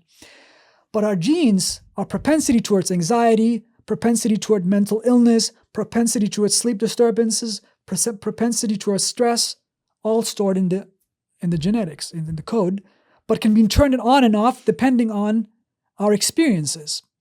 And not only our experiences, but also our parents' experiences. Yes. Okay, so this is crucial. Let me use a rat study analogy to illustrate this. If baby rats are licked by their mothers a lot, okay? So they get groomed by their mothers and licked, their epigenetic switch gets turned on such that they are less anxious later on in life. They are less stressed, less anxious. Opposite, the mom is neglectful, the epigenetic switch goes off in a different direction, and they are more stressed and anxious in their life, depending on the switch. Okay? In other words, on the DNA, methyl groups turn on and off these genes. Now, another similar experiment, you have mice they are exposed to a smell. They get a smell like something, it could be like, let's say citrus fruit or something, a certain smell, potent smell, they get that. And at the same time as the smell, they get electric shock, zapping them, okay? Later on, you remove the electrical stimulant, the stimulus, and the smell alone produces what? Profound fear. Okay, this is called classical conditioning, Pavlovian conditioning. They feel fear from the smell alone. Okay? So you see that in PTSD all the time? You see it in PTSD all the time. Here's the interesting part, not fun, but here's the interesting part. These mice, their kids have never been exposed to the electrical shock. Yet when they smell that smell, they will feel profound fear, not knowing why. Okay? Simply because in their genetic switch, they learned to fear that particular smell. But not only that, these mice's kids, so we go in another generation down, these kids, the grandkids of the original mouse now smells this smell, and they will feel what? Fear from a... Oh my God. So imagine me. That passable. Imagine me, Baland now, living in Copenhagen or being in California or being in New Jersey, and I see certain thing and I feel fear and anxious, for example, not knowing why, not having no idea why it's happened, not knowing that my genetic switch, my mom and dad were in war in Iraq and Saddam Hussein and bombs, and I don't know all this, yet I have a genetic makeup, and epigenetic switches all over the place, making me who I am today. Okay, so as a person, I had to overcome all that. That's a crucial part of my story too, that I have to overcome all that. Bringing it back to when did you realize you had to, like, when did you understand this? Well, from a scientific perspective, or you mean just generally? Like generally, I kind of knew that, I had certain, perhaps certain aversions or fears or whatever. But what I think really changed things for me, and this is the key thing and the key point of the story, although I had the trauma passed down from my parents, my mom and my dad were much like the rats who lick their babies all the time. They were very nurturing, very nurturing. So they would give me love you cannot imagine. My mom is the most loving person you can imagine. Always hugging me, always, since I was a kid, always loving me, always taking care of me. My dad the same way, taking me out. Even though we were poor in the ghetto, he had to work a lot. But whenever I was with him, always love. And so I think that sort of rebalanced the whole thing. So the epigenetic clock got shifted a bit. And I didn't, all the times that I could have gone and this guy, he beat me up in the ghetto, I could have gone there and beat him up. I had a knife. I could have stabbed him. I didn't. Something stopped me. What was that? Well, God, of course, I believe in that, but it was also the voice of my parents, the love that I experienced, the empathy in me that said, look, don't do that. You'll destroy your life. You'll destroy your parents' life. So I think that's the way to think about it.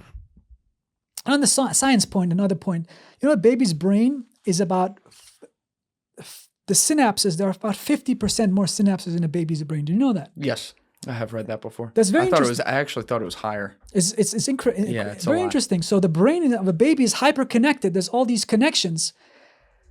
And the more you get stimulated as a child, and stimulated not only emotionally, nurtured, but also intellectually stimulated, and really your parents take you out and play with you and all that, you will keep a lot of these connections. Yes. And you will shave away the bad ones. You'll remove the bad ones.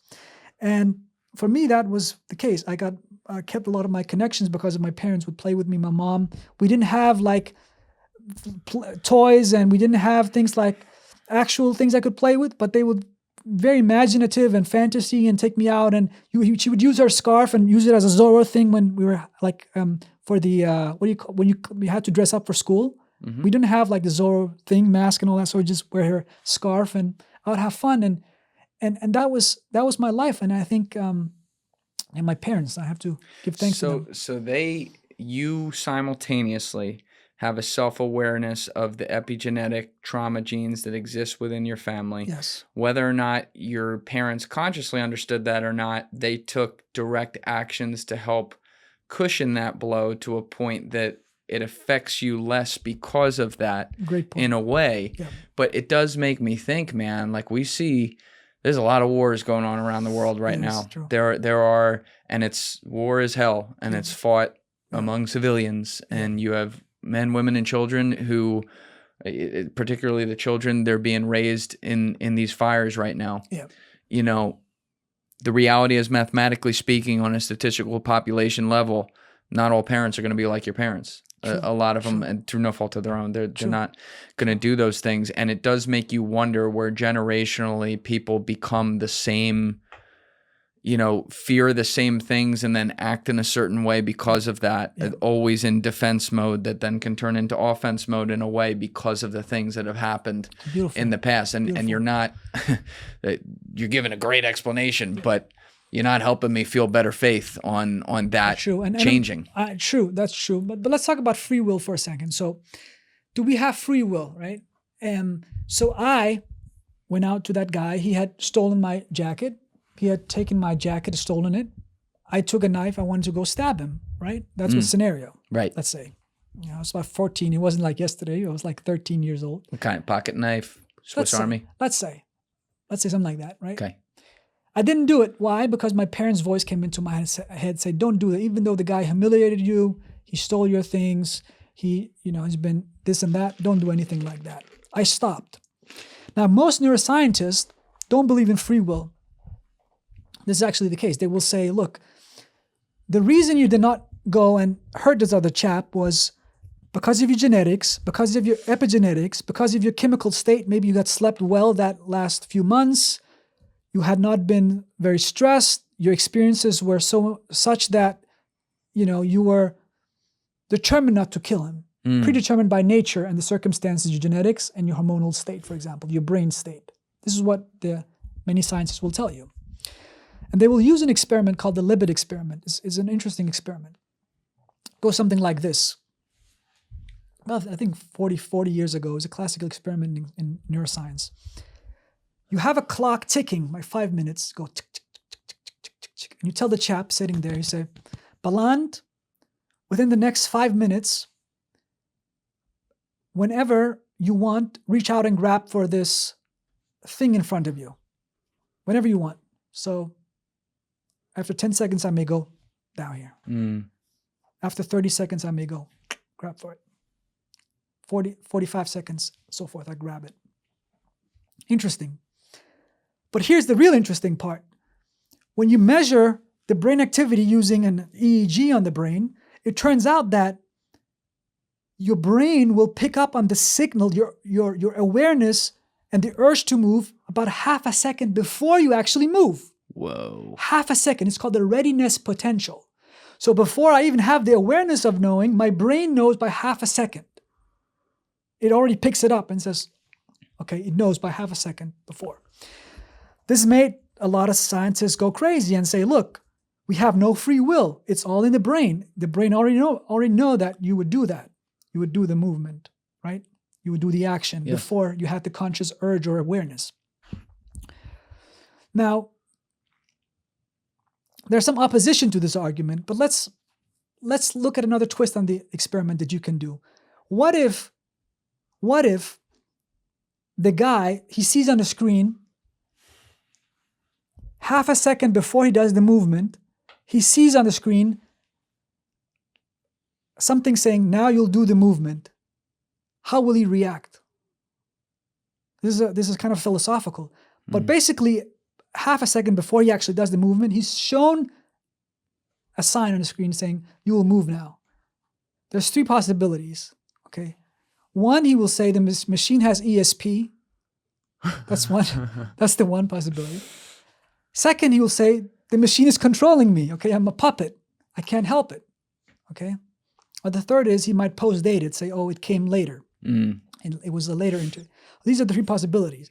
But I think the post-dating is interesting that when you post-date it, my point is here that the reason why you can't use this as an argument against free will, this Libet experiment, is that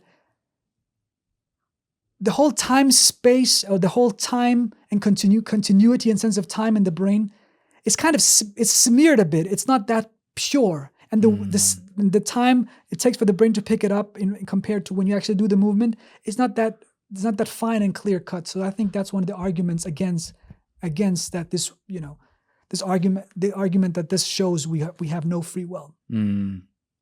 There's a lot I want to dig into in that. Yep. We're going to be bringing you back though. All so right. I'm gonna do that We'll part keep next it. time, because that's a whole can of It's a worms. whole can of worms, The yes. one thing I just don't want to leave people hanging on something we touched a little bit, but you said you were going to touch more before you go. Oh yeah. On this one, so we're going to bring Baland back. Don't worry, he'll be back here in 3 weeks. We already talked about it on the break. But you laid out a little bit of your work earlier, comparing it with dreams about love and the research there. So you're starting to give lectures on that and studying like the brain science behind love. What made you interested in doing that?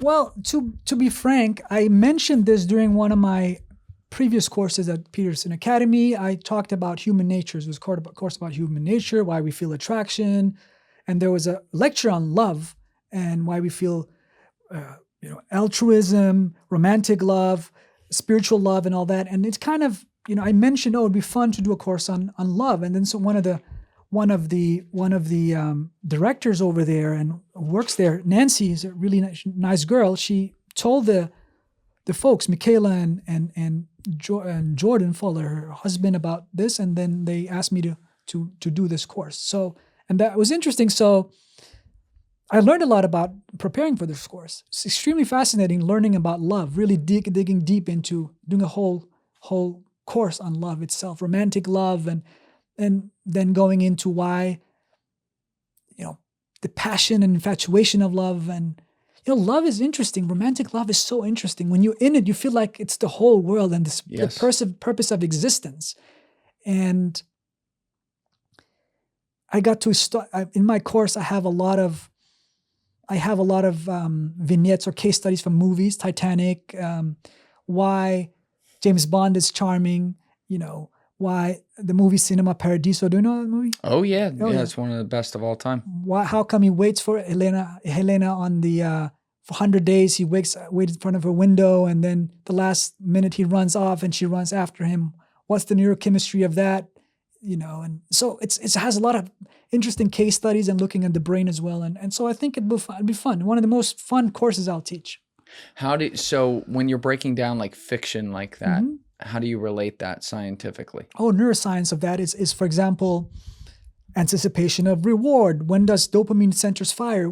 If I'm with a girl now and I leave her, when is her brain most likely to crave my absence? Is it a week, or is it 2 weeks after my departure?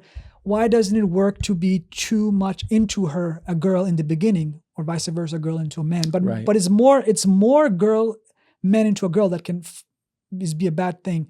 Well, it has to do with that the girl, for example, expect prefrontal integration. What's prefrontal integration is that if you show a girl too early that you've fallen for her emotionally. I'm not saying to play it fake and be a different person. But the fact is, if you see a girl and after a week tell her that you're in love with her, Joey knows what happens. She'll dump you, right? I'm in love with you. You're never even going to get to the point to be dumped. Correct. Yeah. Why is that? Well, it's because she expects a man to have calm, manly composure, which is a direct correlate of neural circuitry that has to do with prefrontal inhibition, being able to control your sexual desires, emotional core, and all that. And that itself is a predictor of survival in a very dangerous world, and a predictor of resource acquisition, and it's a predictor of all these things that will help you survive. So this is one example of how your brain directly and neuroscience plays into these love scenarios. Why is Leonardo DiCaprio so damn charming in Titanic? He's it's fucking Leonardo DiCaprio. He's handsome, yeah. He's handsome in the movie. I agree. Yeah. So, but it's not the whole story. You're right. He's extremely charming because he's basically a bum, right? He's a poor guy who's on this big ship with this rich lady, but he's so comfortable in his own bloody skin. He's like, I'm a bum. I have nothing, but I'm gonna just own it. That's right. And that confidence is a direct predictor of survival in a very harsh world. If you are confident, that shows how the brain is better integrated versus a non-confident guy, which would mean a non-confident guy would have less prefrontal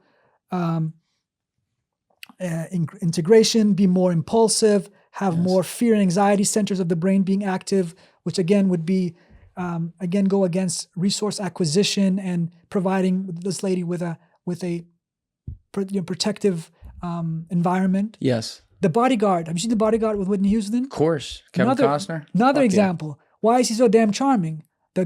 Frank, his name is Frank, the guy, the Bodyguard. Protector role. Women, turns out, love protecting male that can protect because, again, survival, competence, prefrontal activation. So there's tons of stuff there. I think with the Titanic one too, it's a great point. Like he's comfortable in his own skin, but he also, the character Jack, played by Leo, he finds a way to chase without attachment. Yeah. Right? He's detached from the outcome. He'd like her to like him, but he doesn't. He's not gonna. It's not gonna affect his reason for being if she doesn't. So like, there's some sort of mental game there where it's a combination of confidence and showing interest, but not tying that interest to the meaning of his life, and it makes her simultaneously then want to chase him. It's a beautiful point, and I think, and you can clearly see in that movie that Leo or Jack is definitely into her.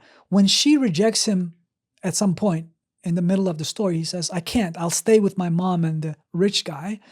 And he goes out to out on the very front of the ship, and you can see him. He's kind of handsome with his hair sort of. He's kind of looking outside, and his eyes are kind of closed, and he's looking.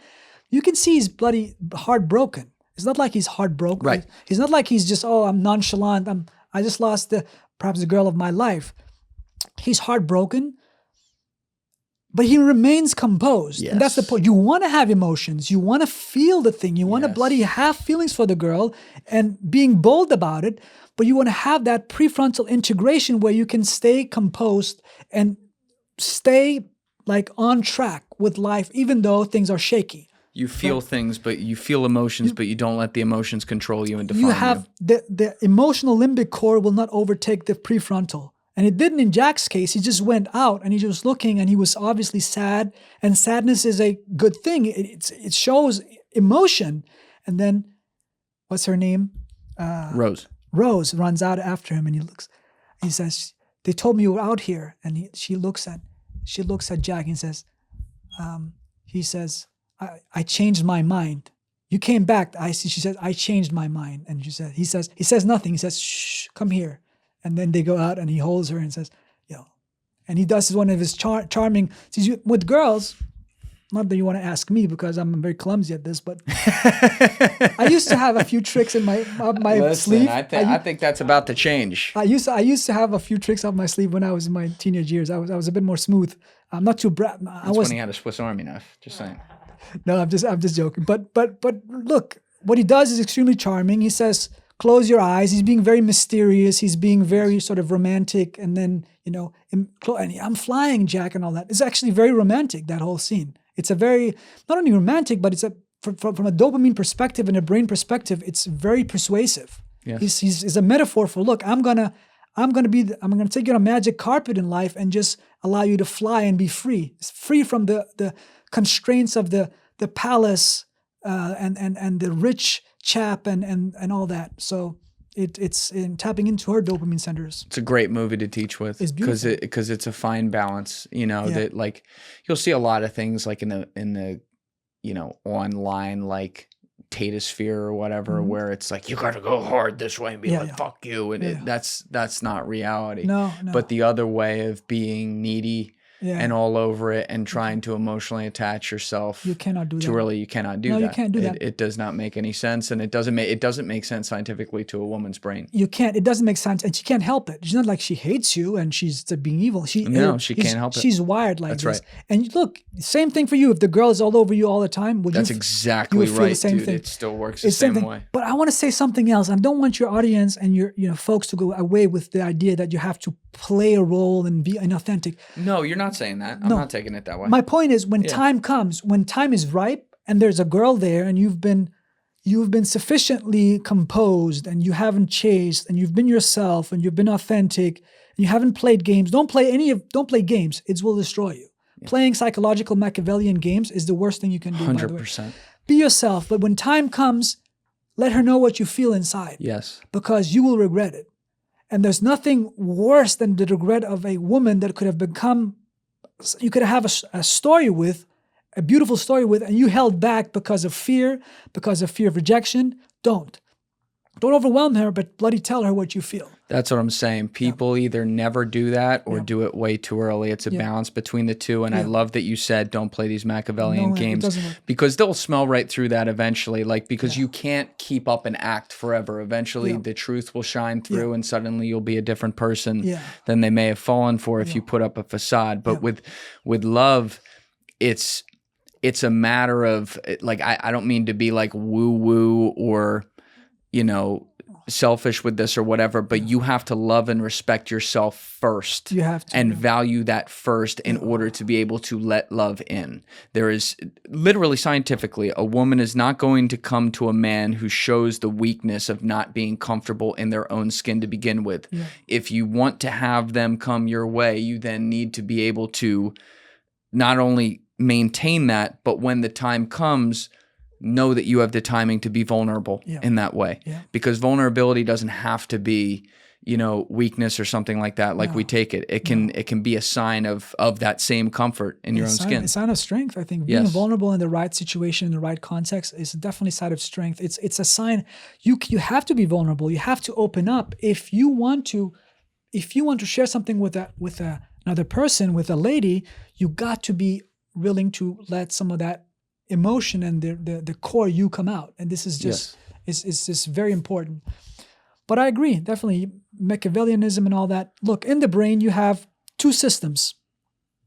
You have a system called the utilitarian, cold cognition, cold logic, cold serial thinking. This is the DLPFC we talked about before. It's out here. But the medial prefrontal cortex up here is crucially important. And we want to use this. Why? It's involved in emotional intellect, emotional decision making. Okay? So now, if you are utilitarian, Machiavellian, right? Every decision you make with a girl is always calculated. It's always, you like ChatGPT. How do I make her fall in love with me? How do I trick her? How do I do this and that? This is the psychopath speaking. But if you use this part of the brain, the medial part of the prefrontal cortex, you always consult with the emotional part. How do I feel right now?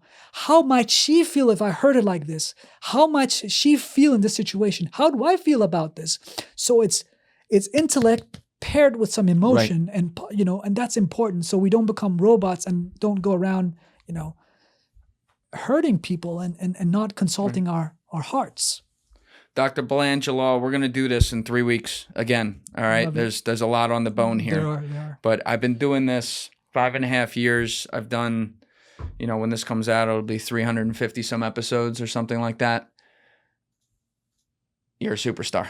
Thank you, brother. That same feeling I had when Rosalie walked in there for 124, like I got it with you. Thank you. You're brother. amazing at explaining this stuff, making it fun. Wonderful. You're a great speaker, so do not stop. Keep going. Thank you, brother. I love you, man. You're a cool guy. I love your, everything here is so fun. I've loved it. Thank you very much. Very, very, very talented. Thank you. I will see you soon. All right. See you soon, bro. Everybody else, you know what it is. Give it a thought. Get back to me. Peace. Thank you guys for watching the episode. If you haven't already, please hit that subscribe button and smash that like button on the video. They're both a huge, huge help. And if you would like to follow me on Instagram and X, those links are in my description below.